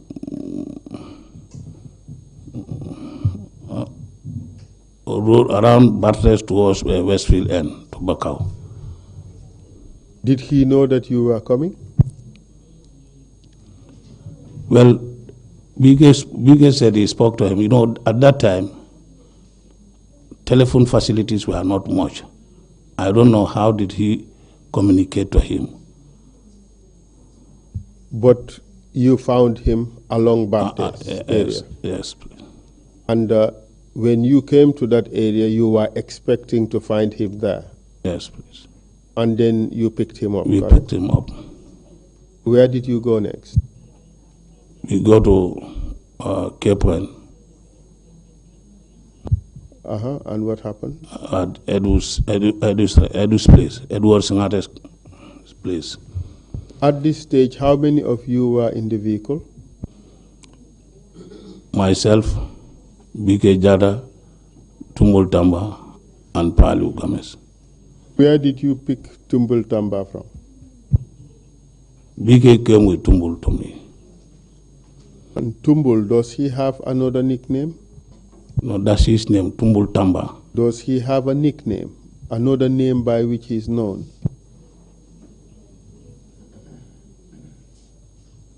No.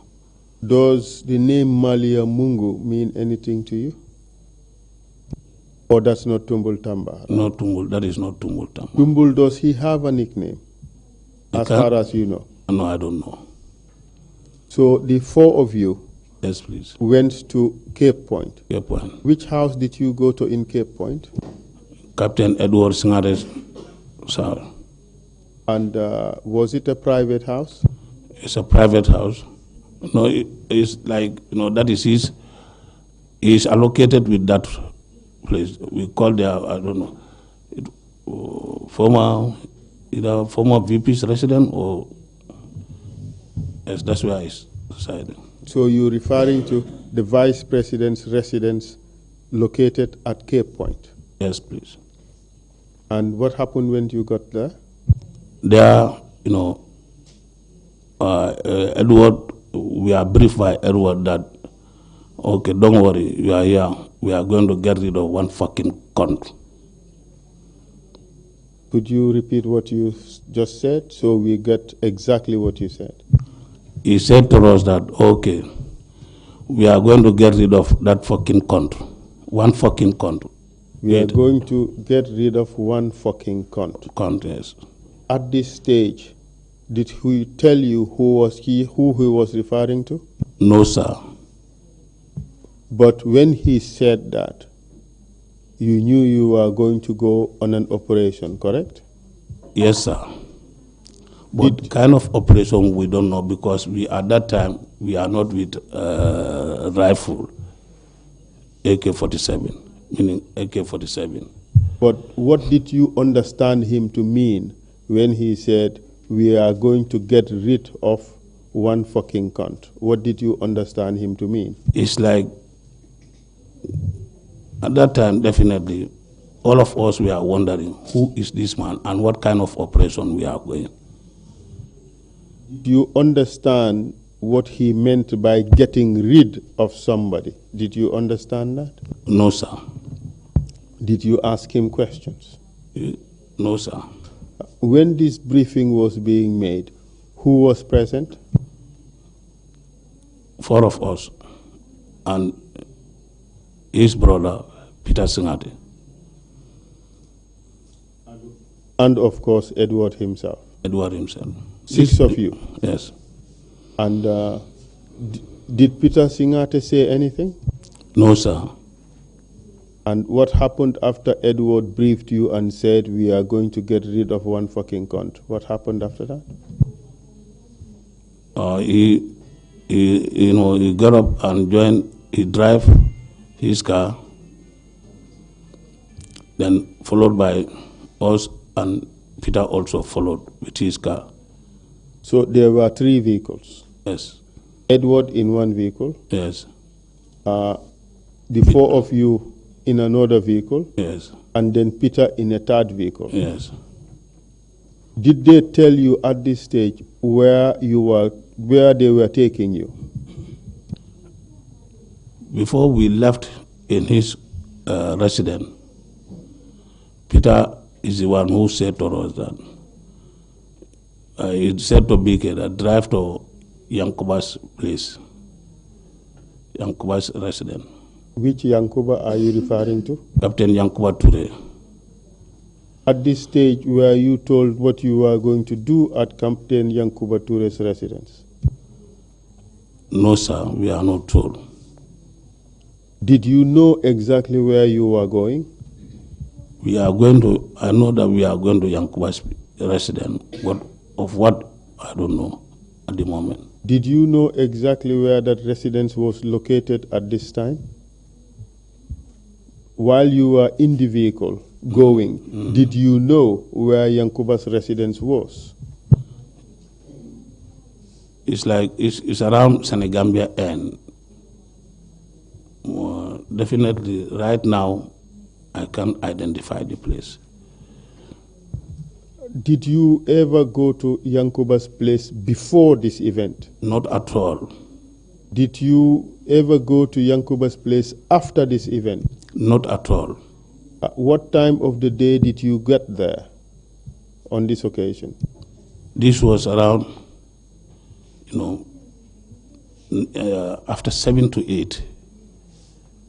Did you, apart from knowing the general direction that it was around Senegambia area,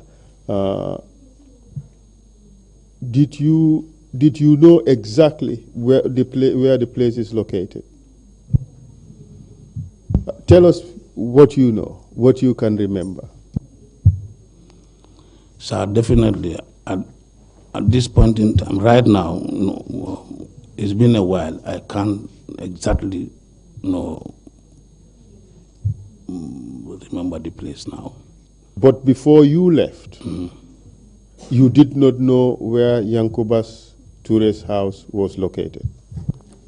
Yes, sir, because I've never visited there. This was my first time to visit it. On the way, while going, were you told who this fucking cunt was, quote unquote? Upon arrival, not only way, upon arrival at the residence, we are told by Edward that, okay, wait for us here. We are going to the airport. Then I can remember, if I can fully remember, there was an activity at the airport. Either the chairman was leaving, then Yahya Jammeh to somewhere else, or he is coming. You see? So they are going to see him off or receive him, something like that. The activity was at the airport. So from the airport, they will come. Did they tell you what to do at Yankuba's house? When we arrived there, the briefing was, we are coming with Kanyi, we are coming with I'm coming with one minister. So he don't know you. Like, you will be at the gate. Upon our arrival, you will receive us. You salute us and welcome us. And come with him to inside the house. At this stage, when you arrived there, where were the guards at Yankuba's house? To my surprise, we meet no guard there and no family members, like his wife and family, wife and whatsoever. No wife, no guards, no nothing. So on that, is Palu who told us that, are we here for guards? I said, well, we are here, and they said they are coming with one minister. Whether they are coming to have gathering, meeting, or we don't know. So, and he said to me, I will receive him at the gate. So you people will be somewhere around inside the house. Yes. It's like that. And during that briefing, who was present?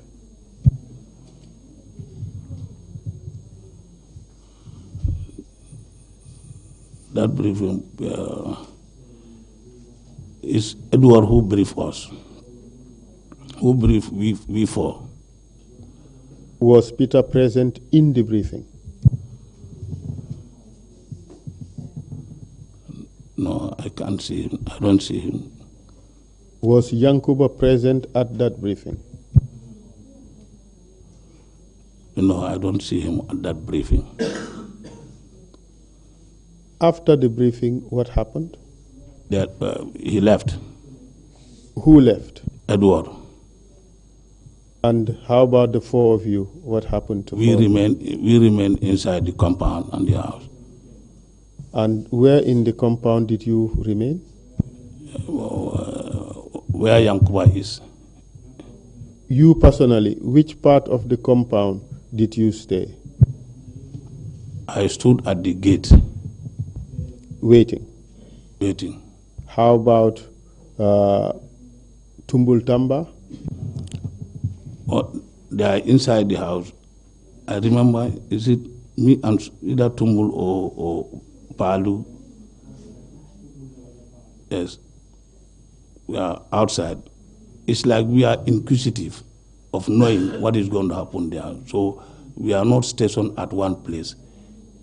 We are rounding, inside the compound and in the building to know what exactly coming to happen. Was the house locked at this time or was it open? It was open. You had access to go in and out of the house? Yes. Okay. And what time of the evening did they leave? Did Edward leave? It was just about night. After 8 towards 9. And what happened afterwards? We were there up to sometimes. Then, Peter is the first person who arrived. He came, parked his car, and rose inside the house. Inside the house, hiding somewhere else. Because I didn't follow him there. He just passed me at the gate telling me that they are coming. So he entered inside the house. In the next 5 minutes time, I saw Edward Yankuba with a civilian. That may be a civilian rather. No. So when Edward entered, he said, "That's the minister." That's the time I know this man is a minister. Did you know his name? They said Koro Ceesay. I later know him as Koro Ceesay, Ousman Koro Ceesay. And you saluted? I saluted him. Shake hands, sir, welcome, sir. So, okay. Then Edward lead, I follow him, and the minister was following me, coming inside the house.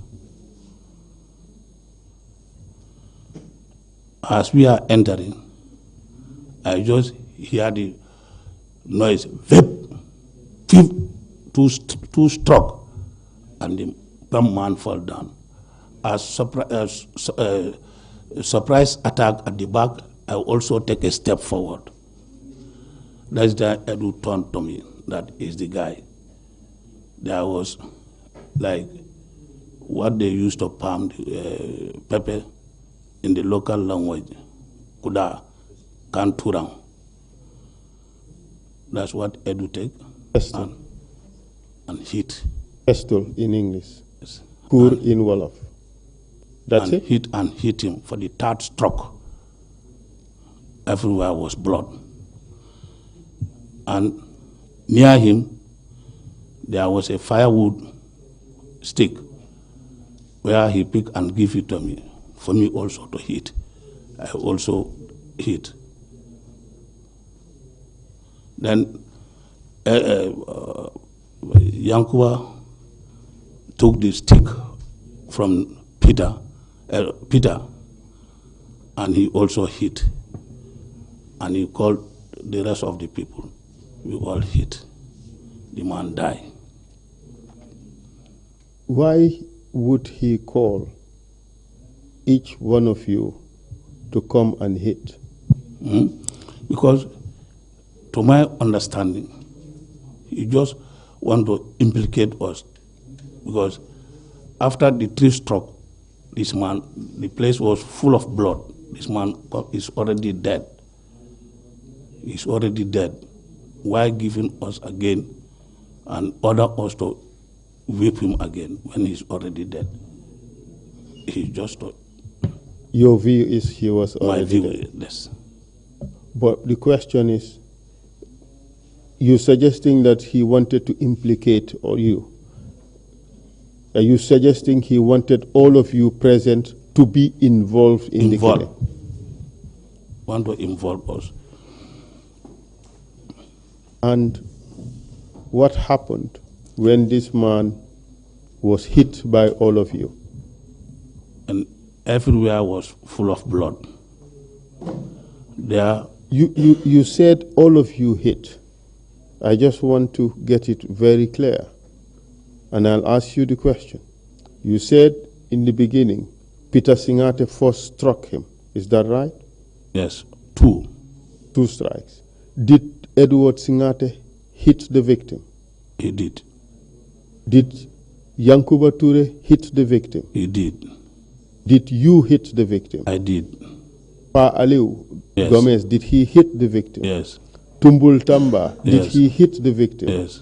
BK Jata, did Yes. he hit the victim? Yes. All of you present hit the victim. Yes. Was there anybody else in the house? Nobody else. You said there was blood all over. All over. And what did you do with the body?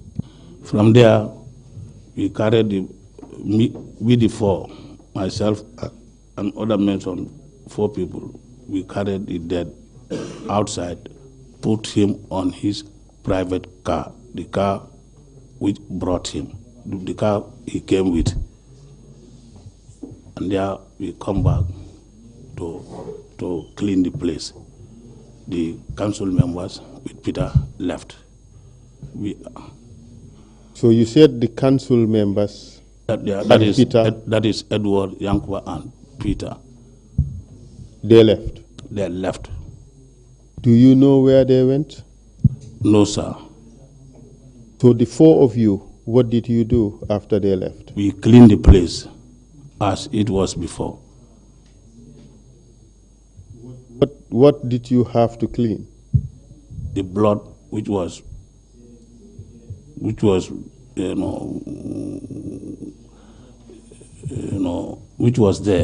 from the man. These weapons that were used, where did you get them from? Well, the weapons are sticks. Yes. What was used by Peter, I don't see him, but that of Peter, that of Edu was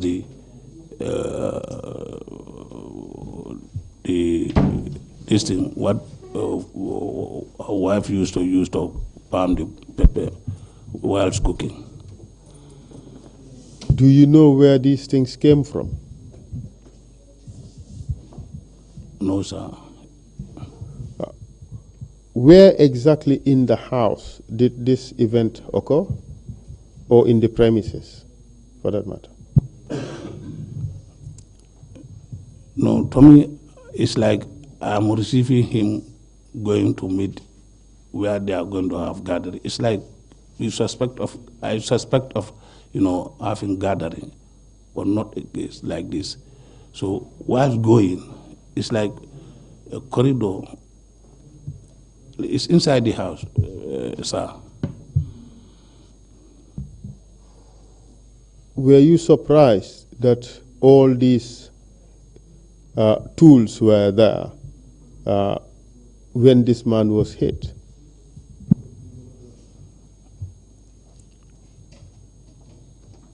it's like, either Peter or Edu or whosoever, or the owner of the house know exactly what is going to happen, and he plays this thing. But that of the one used by Peter, I think that has brought by him. But the firewood maybe belongs to the wife of the Yankuba and the Kuda I mentioned in the local language. You just said that maybe Edu or Peter or the owner of the house knew exactly what was going to happen. Yes. Are you suggesting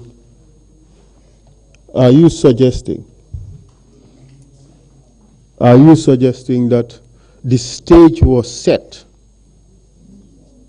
and these tools were placed there in preparation for the murder? It seems to be like that.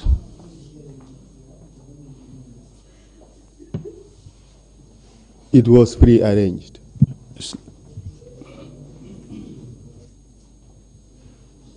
You are under oath. Yes, please. The whole nation is watching. Sir? I say you are under oath. The whole country is watching. Yes, sir. Do you accept that Edward Singate, Yankuba Ture, Peter Singate, yourself Alagie Kanyi, Jata, BK Jata, Umbul Tamba, and Pa Aliu Gomez, all of you participated in murdering Secretary of State Honorable Ousman Koro Ceesay? Yes, please. That is the truth. That is the truth. What do you say to the suggestion that Yankuba Ture was not in that house at all? What do you say to that? He was there. Would it be a lie if Yankuba Ture were to say that he was not there? He was there. Would it be a lie if he says he wasn't there? A big lie for that matter. Would it be a lie if Yankuba Ture said that he did not participate in the killing? He is lying, he participated. Do you know what happened to the body afterwards? As I said, the body was carried and put into his official car. And after that, did you see the body again? No, we didn't. After the council members and Peter left, do you know where they went? I don't know where they went. Did you subsequently come to hear what happened to the body? After the following day, we heard that one official car was somersault at around Jaban Tauto N, and it was born into us. One person was there who was born. Did you subsequently come to hear who that person was? Well, as that happened, all of us, hence we are present on the exercise of this event, we have second thought that this can be, Ousman Koro Ceesay.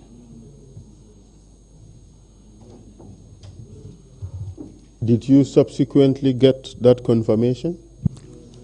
Well, we were not told that it's him, but it's like, as we said, we suspect because the following day, I saw Peter Singade with burn hand. You see, so he's always unrolling his he roll his sleeves. Anytime he unroll his sleeves jacket, you see all the hands gone. And we have second thought, then this must be Peter who went with this vehicle and burned it. Where did you see Peter with his hands burnt? At the training school. What were you doing at the training school? I was there as instructor. So essentially you worked with Peter at the training school at this time? Yes, sir. And you therefore saw him with his hands burned? Yes, sir. Did you ask him how he sustained those injuries? Sir, no, sir. Did you at any point in time receive any debriefing about that incident? From there, 1 or 2 days, we are called at the Edward's resident. Edward? Edward Singare's resident in Faja in Bakau. At this stage, what position did Edward occupy? If I can remember, it was the MOD, that is Minister of Defense. Yes. Did he occupy, you said he was living at Vice President's residence. Do you know what other position he occupied at this stage? No, the resident was occupying.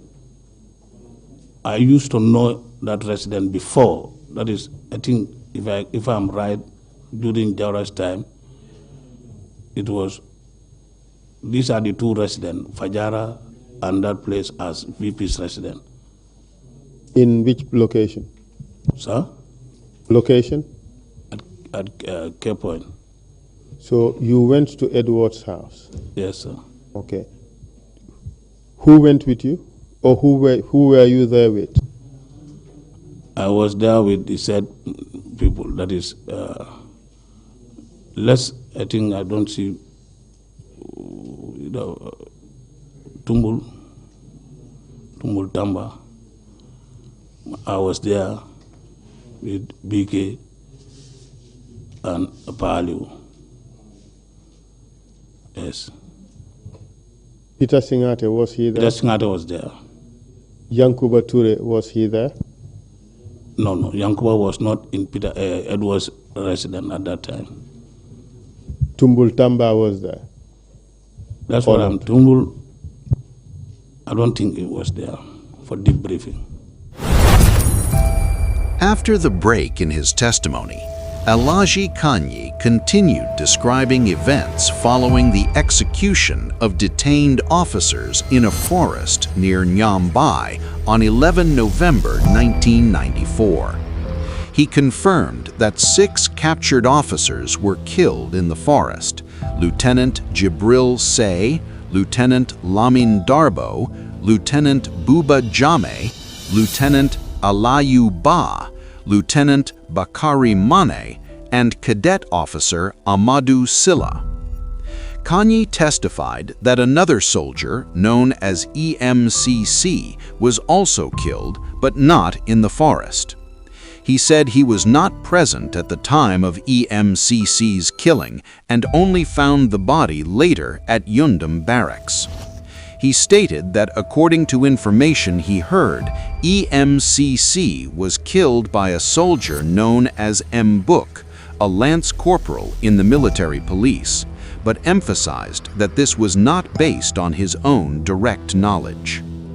Kanyi named senior officers and AFPRC council members who were present at the forest during the executions, including Lieutenant Sana Sabali, Lieutenant Edward Singate, Lieutenant Yankuba Turai, Lieutenant Peter Singate, and Colonel Babukar Jata.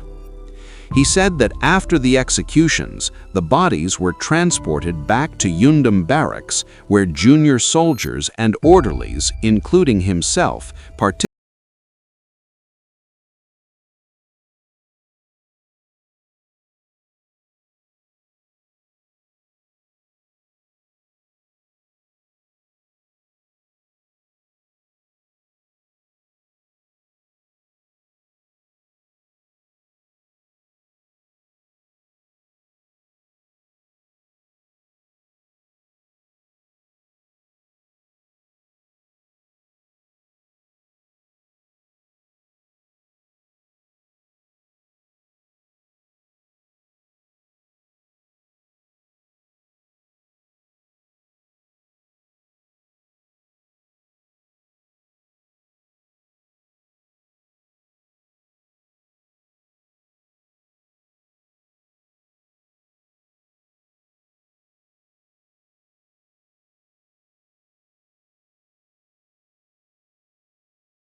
let's keep secret.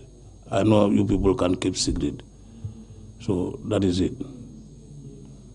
So he was asking you not to ever disclose what happened. What happened.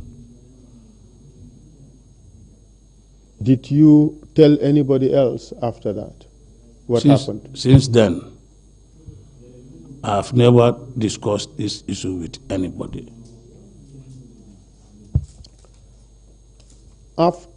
After that event, how were you feeling? Sir, I was definitely feeling very bad. That even caused me to leave the army, because, all along, my involvement always causing death. I asked myself, what is this? It's like these people are using me as tools. This is not what I expect. This is not why I joined the army. I joined the army to defend my country, but not to destroy my fellow Gambian people, and moreover my brothers, my relative. Look at this. My first action is I kill my own relative, same Jarankas. And in the execution,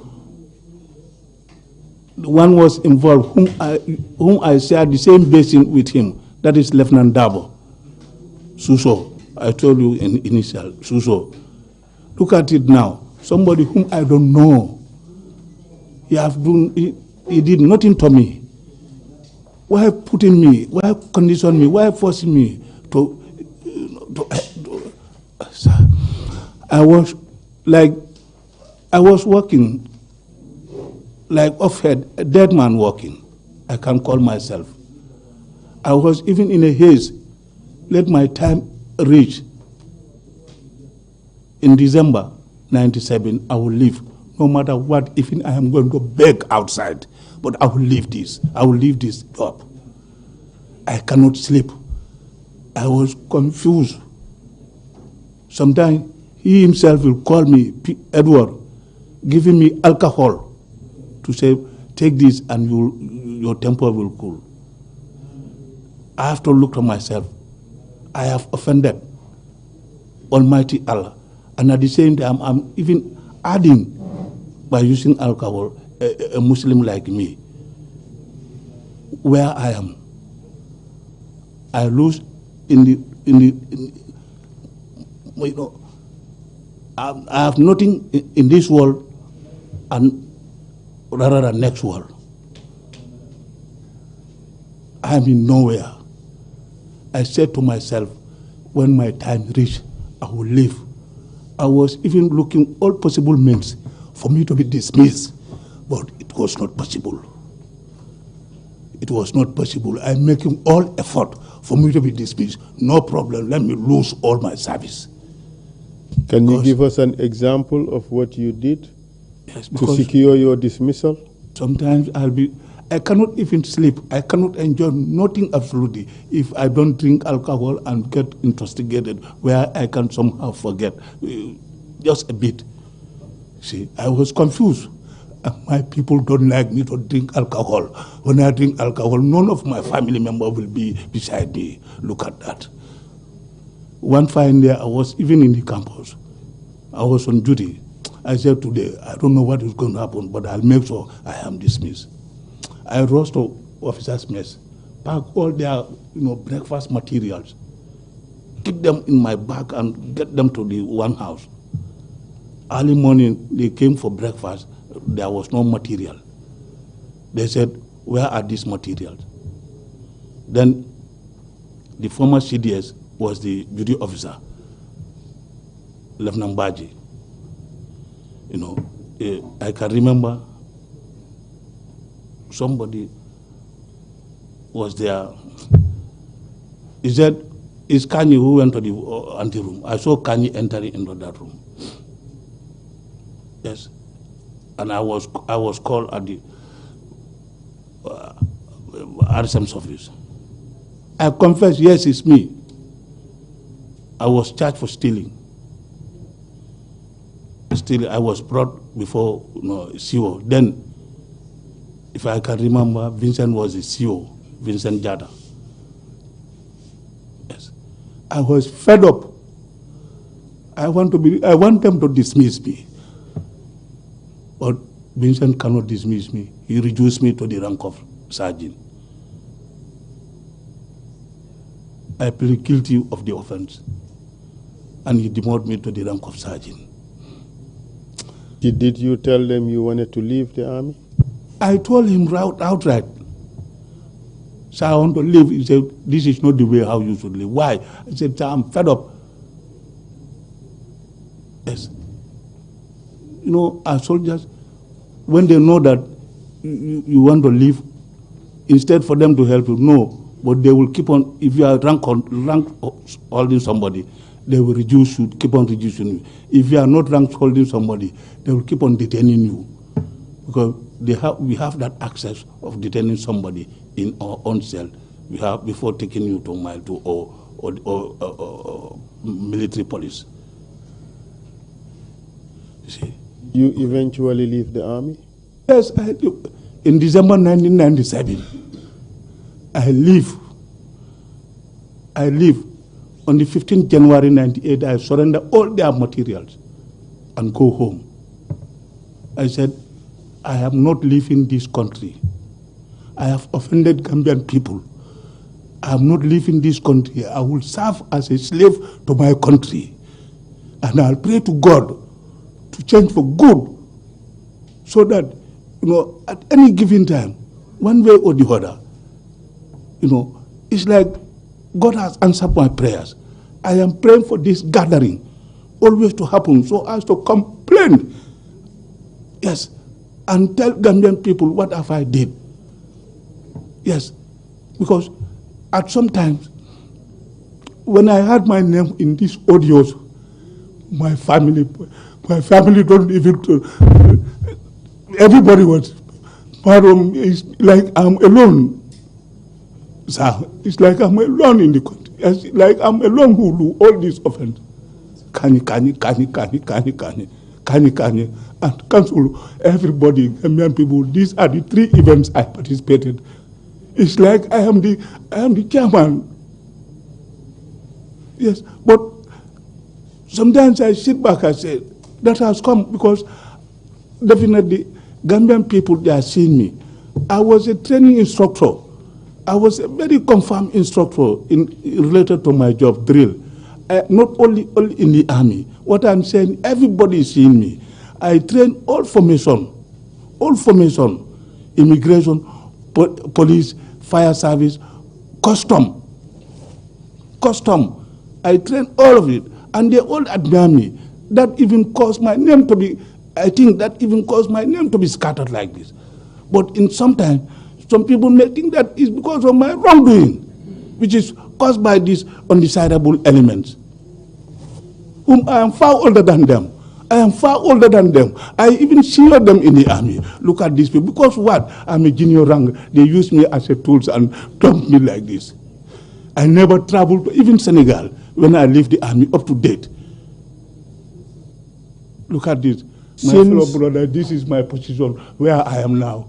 I'm in nowhere. This is what happened. I am definitely completely wrong. I'm wrong, but what?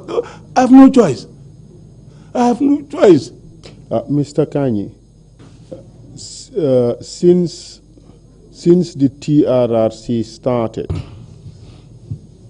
did you talk to any of the people who were involved in the killing of Honorable Ousman Koro Ceesay? I remember one day, it's Yankuba who called me. Yankuba who? Yankuba Toure. What did he say to you? Yankuba Toure, he said to me that, Kanyi, where are you? I said, I'm at home.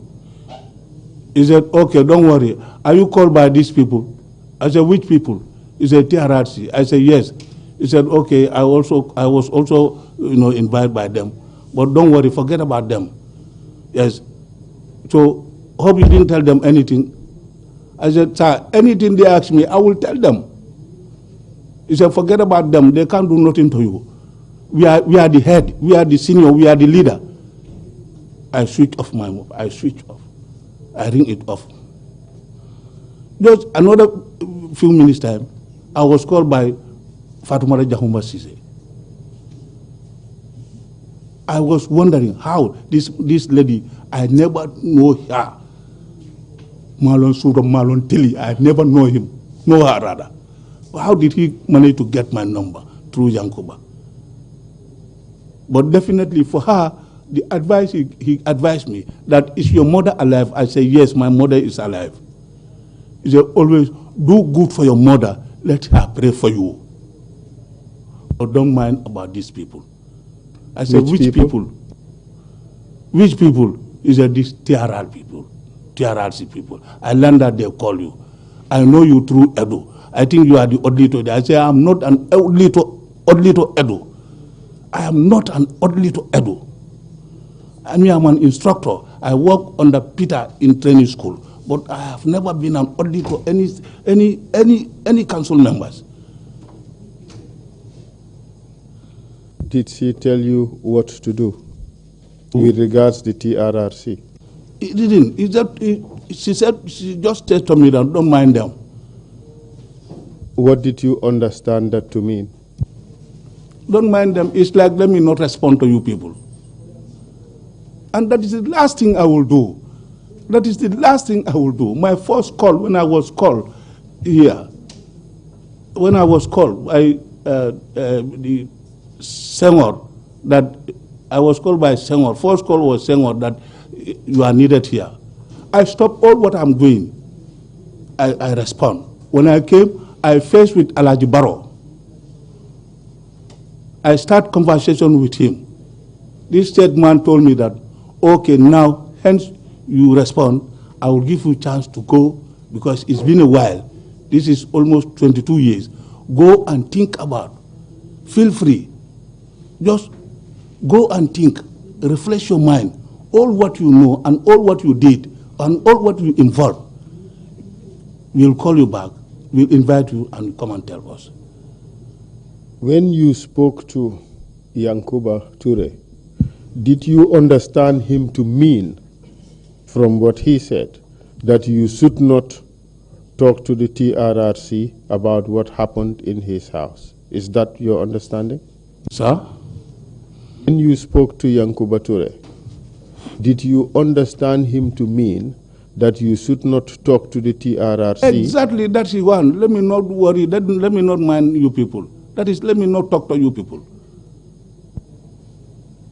And this is all what I was praying since I left the army. I said, I am not going anywhere.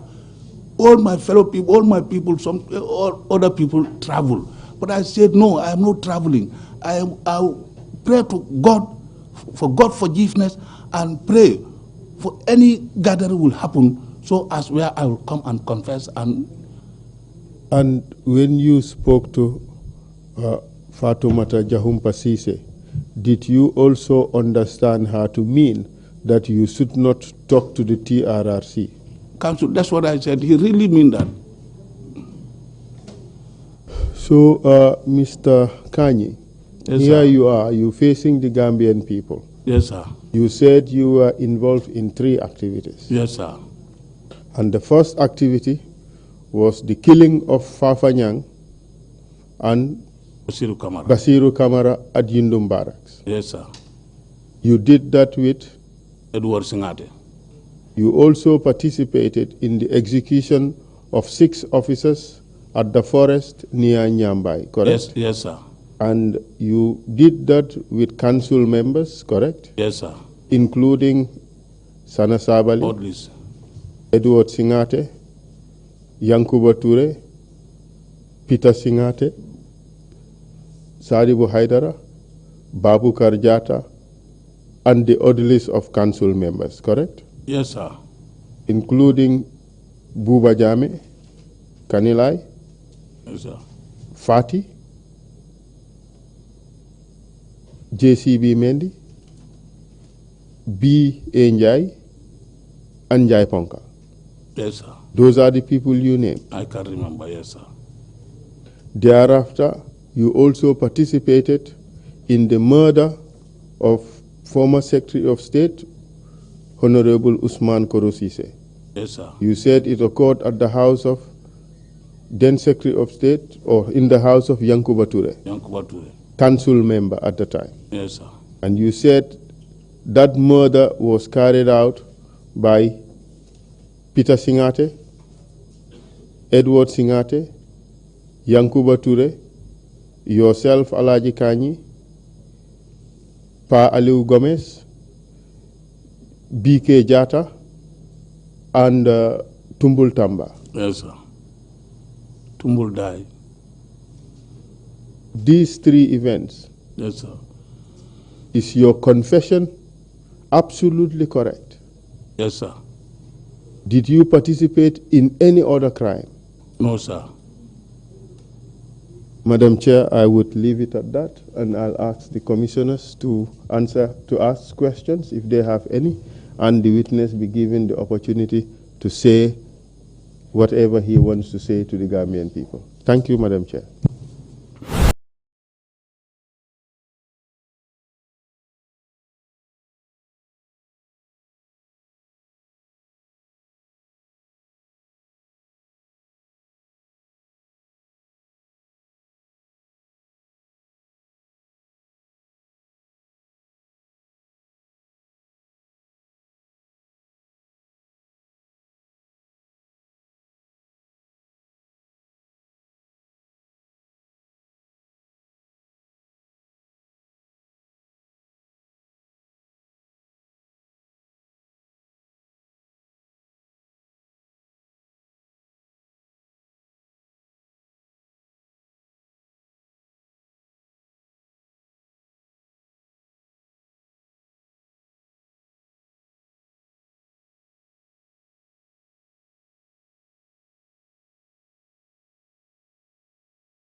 He said he chose not to flee the country because he believed he had wronged the Gambian people and wanted to remain to face his conscience and seek forgiveness. Kanyi testified that he prayed for an opportunity like the TRRC to confess publicly and explain his actions. He said that for many years he felt isolated, abandoned, and blamed, while those he considered younger and less experienced had risen in power and left him behind. He also told the commission that after the TRRC began its work, some former AFPRC members contacted him. He said Yankuba Toure advised him not to worry about the TRRC and implied that he should not cooperate. Kanyi testified that he rejected this advice and decided to tell the truth regardless. He confirmed before the commission that he participated in 3 major crimes: the killing of Fafanyang and Basiru Kamara at Yundum Barracks, the execution of 6 officers in a forest near Nyambai, the killing of former Minister of Finance Ousman Koro Ceesay at the house of Yankuba Toure. Kanyi stated clearly that his confession was truthful and complete and that he did not participate in any other crimes beyond those 3 incidents. He ended by a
Amara, I forgot the first name, were ahead of you and you shot.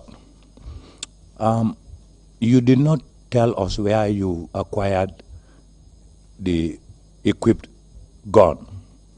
Who gave it to you? Because that would be helpful to us. Who gave you the gun? We know Edward instructed you, and you joined him to execute the service. But who gave you the gun to shoot at these guys? That one was not clear in the testimony.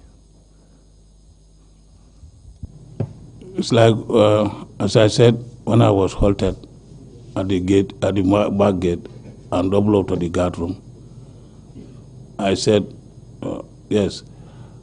Then everybody, everybody was scattered, and the place was scattered. So everybody with the uniform, with the weapon, with their with the rifle. So I was dressed in green dress when I was advised by one of my brother to go with him to his house and change dress. When I changed dress, that's the time I also rose to the armory to look for rifle. Excuse me. You are misunderstanding me. That one was the July 22nd event. That was when you came well dressed and you came and changed. This time round, I'm saying on 11th November. Yes. You were gun pointed and marched into guard room. Double up to the guard room in green dress. And in that case, from your house, you were not armed. I was not armed. You were given a pistol to shoot at these people. It was empty. Yes. Fine, you came down. Remarks were made. Yes. But then Edward asked you to join him to execute those two people, Fafanyang and Kamara. Mm-hmm. I said you did not tell us where you were armed to be able to exercise this, perform this exercise. Who armed you will be important to the commission, and how you were armed.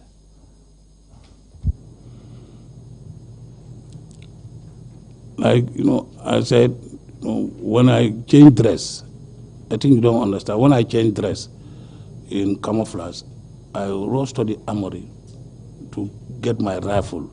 At that time, the ammunition was everywhere. Yes, guard room, RSM's office, it's all over. So it's just you, as you take draw your rifle, all rifles are with magazine, one. Now it's you to go and load it for your own safety. Yes.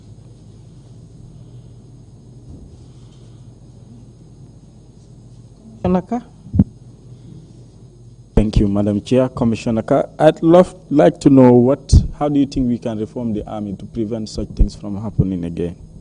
Sir? Can we hold that, because he'll be giving his final statement? Okay, we can hold that. Commissioner Jones?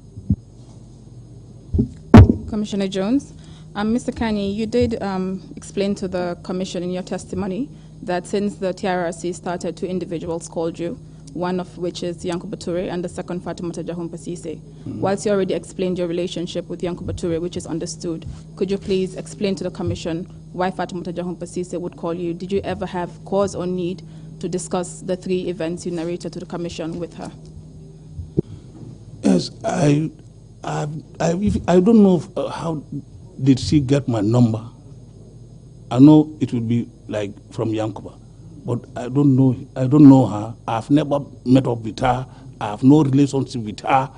You know, I was even wonder. There is no relationship between me and her. Nothing, absolutely.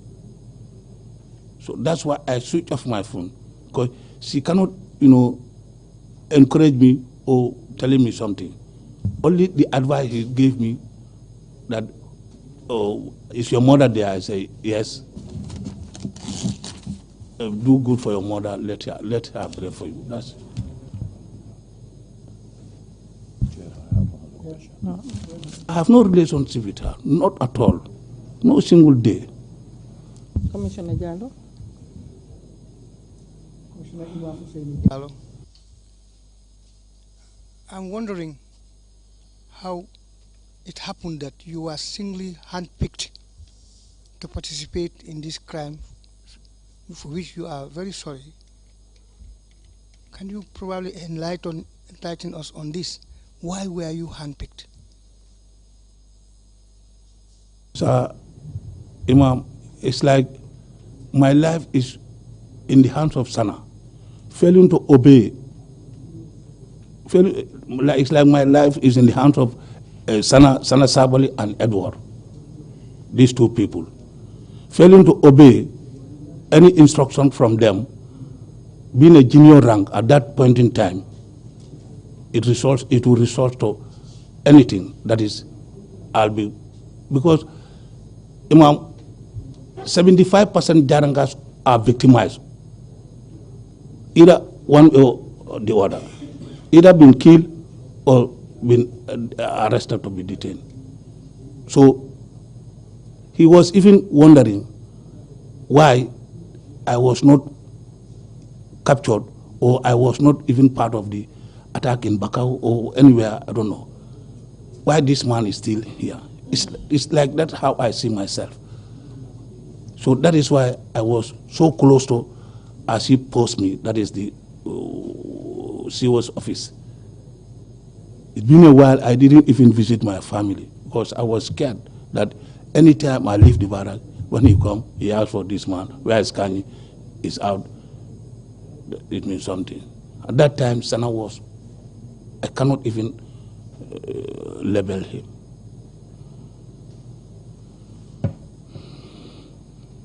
Counsel?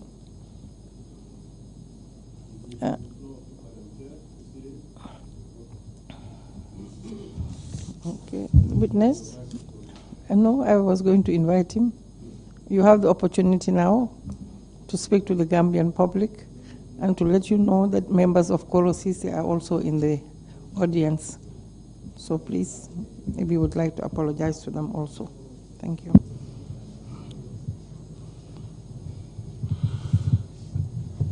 Council, my name is Alagie Kanyi, as I mentioned at initial stage. Definitely, world is seeing me, not only Gambian people. I am apologizing to the whole entire Gambian people, and more especially the victim family.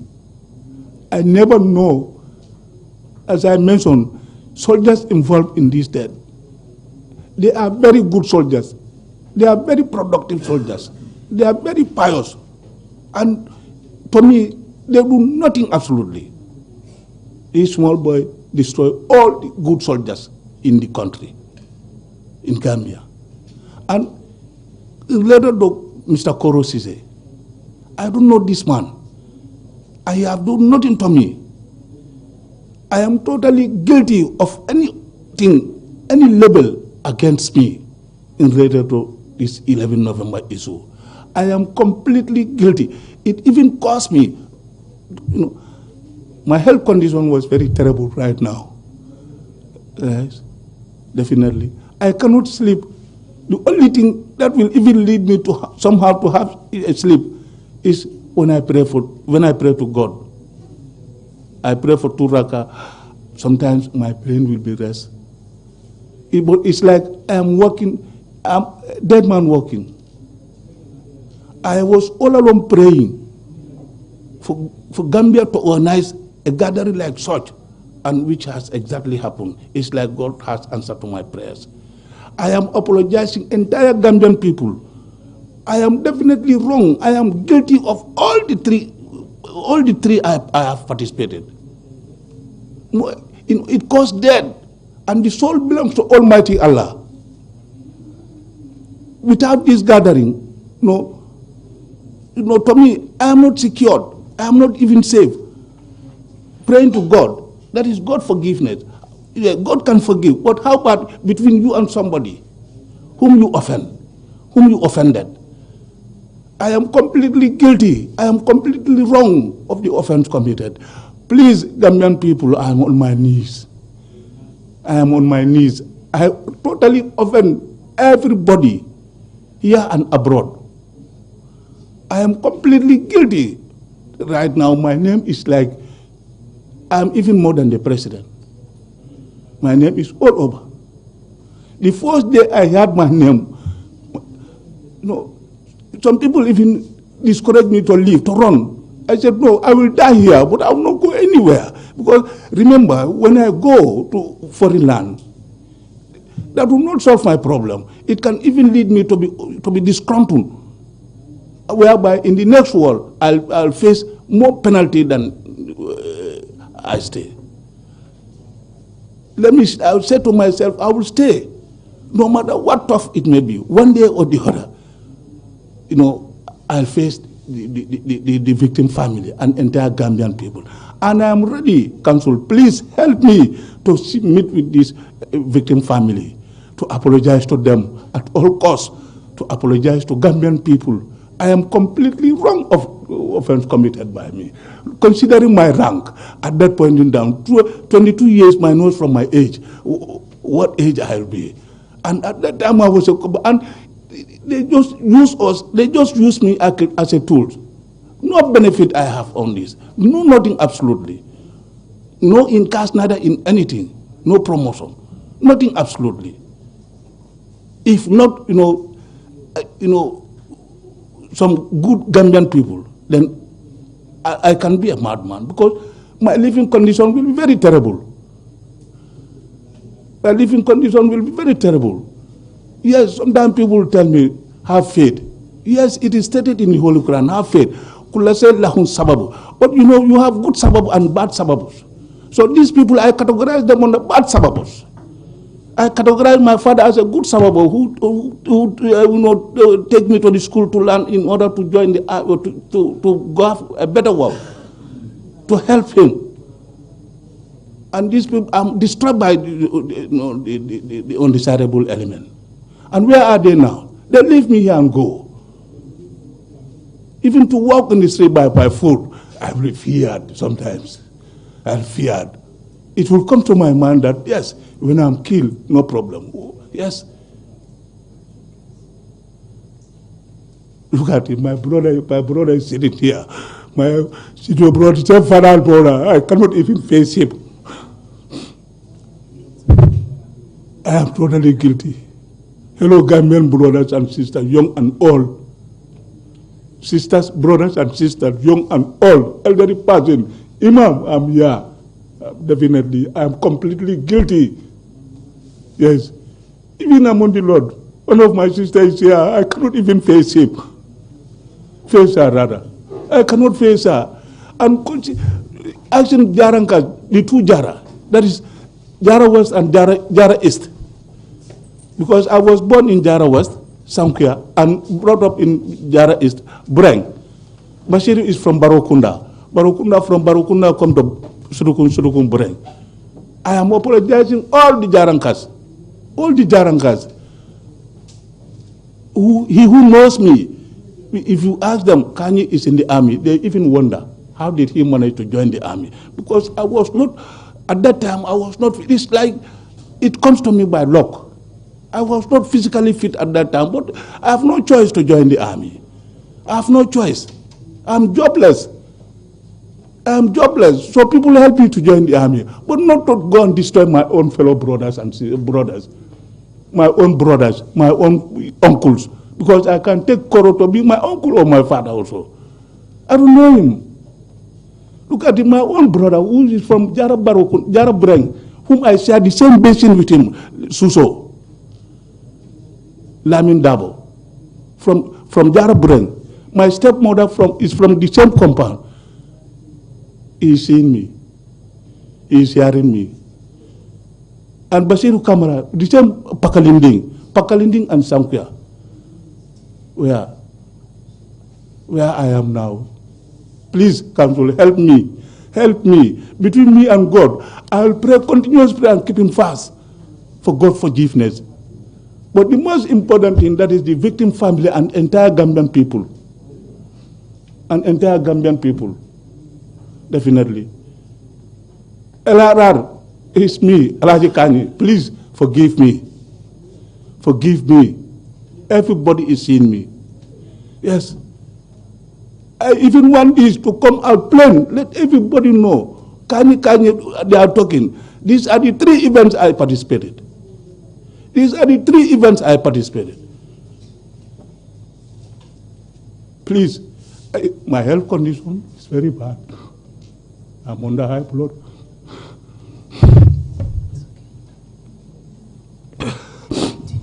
An answer to your question?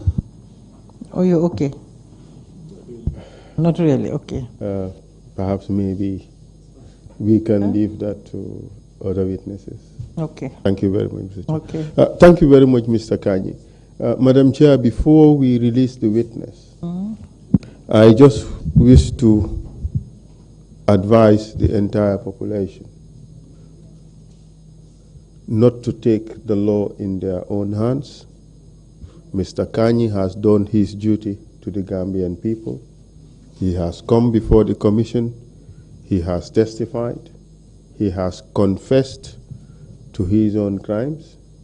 I encourage everybody to leave the law to take its course and not to try to do anything to the witness. And to also warn all those people who are attempting to tamper with witnesses of the TRRC to desist from such activities, because it's quite obvious to all that that is a crime. Tampering with witnesses, tampering with evidence is a crime, and everybody is being warned to desist from that. Thank you, Mr. Kanyi, for your testimony, and the chair would discharge you. And if you at any point in time feel that you are under threat, your life is at risk, please report it to the commission and the necessary action would be taken. I take it that the Gambian people would appreciate the fact that it's about time we start doing things properly and not behave in the unlawful manner in which the previous regime used to behave. We cannot take the law in our own hands. We have to allow the law to take its course. Thank you very much. Council, I also want to advise young soldiers presently in the army, junior officers and senior officers, for them to be desist from giving junior officers unlawful order. Look at me today. Soldiers, you are seeing me. At that point in time, I'm a junior officer, a junior soldier, rank of corporal. I was given order by senior officer, starting from junior officer, that is, junior officer started from second lieutenant to captain. Senior officer start from captain to major and above. And look at this. There is a code that we obey all orders, either verbal or written. Yes. But verbal orders should be selective, senior officers. Look at my position today. I'm in nowhere, and that is caused by what? The senior officers. Nobody else but these two undesirable elements. intake 12 of Gambian National Army, and intake 15. I am intake 5, 460. 460 personnel in the Gambian Army. My life was destroyed by junior officers. By obeying them.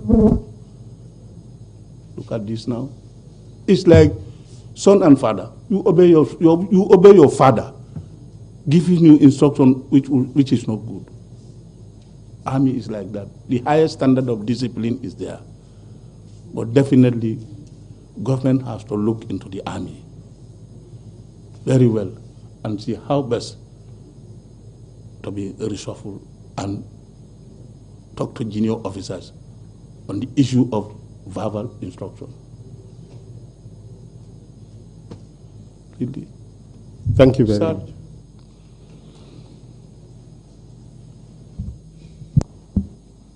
Really, today has not been an easy day for the Commission. For the family members of Koro Ceesay who are present, I hope that knowing the facts will bring closure to your pain. It has been a long journey before you knew what the truth behind his passing away was. We hope that this really helps to ease the pain. And once again, on behalf of the Commission and everybody here present, we extend our condolences to the family once again on the loss of a great son of the soil. To the people of the Gambia, especially those who think that the TRRC is a witch hunt. Not at all. Not at all. Or that we are a toothless bulldog. I want to draw your attention to the mandate of the TRRC Act that spells out our role very clearly. That we are here to create an impartial record of violations and abuses of human rights from July 1994 to January 2017 in order to address impunity, promote healing and reconciliation, and prevent a repeat of such violations and abuses. We give victims and perpetrators the same opportunity to come here and narrate their role in the events that occurred during this period. We hope that by establishing the truth, Gambians will learn lessons from what happened in the past and take the determination that never again in the history of this Gambia will such atrocities take place. Mr. Kanyi, on behalf of the fellow commissioners, the legal team, and everybody here present, we would like to thank you for coming out, for stating it as it is. It is not going to be easy for you. The lead counsel has told people not to take the law into their own hands, but we thank you for your courage, for coming out to state it as it is, because it helps us in creating the record that we have been mandated to do.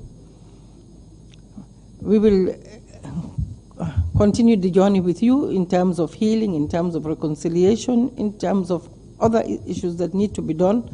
The lead counsel are there, the brilliant psychosocial team are there, and the investigative team, and we will accompany you on that journey. Thank you very much. Thank you. This session is closed. It brings us to the end of the second session.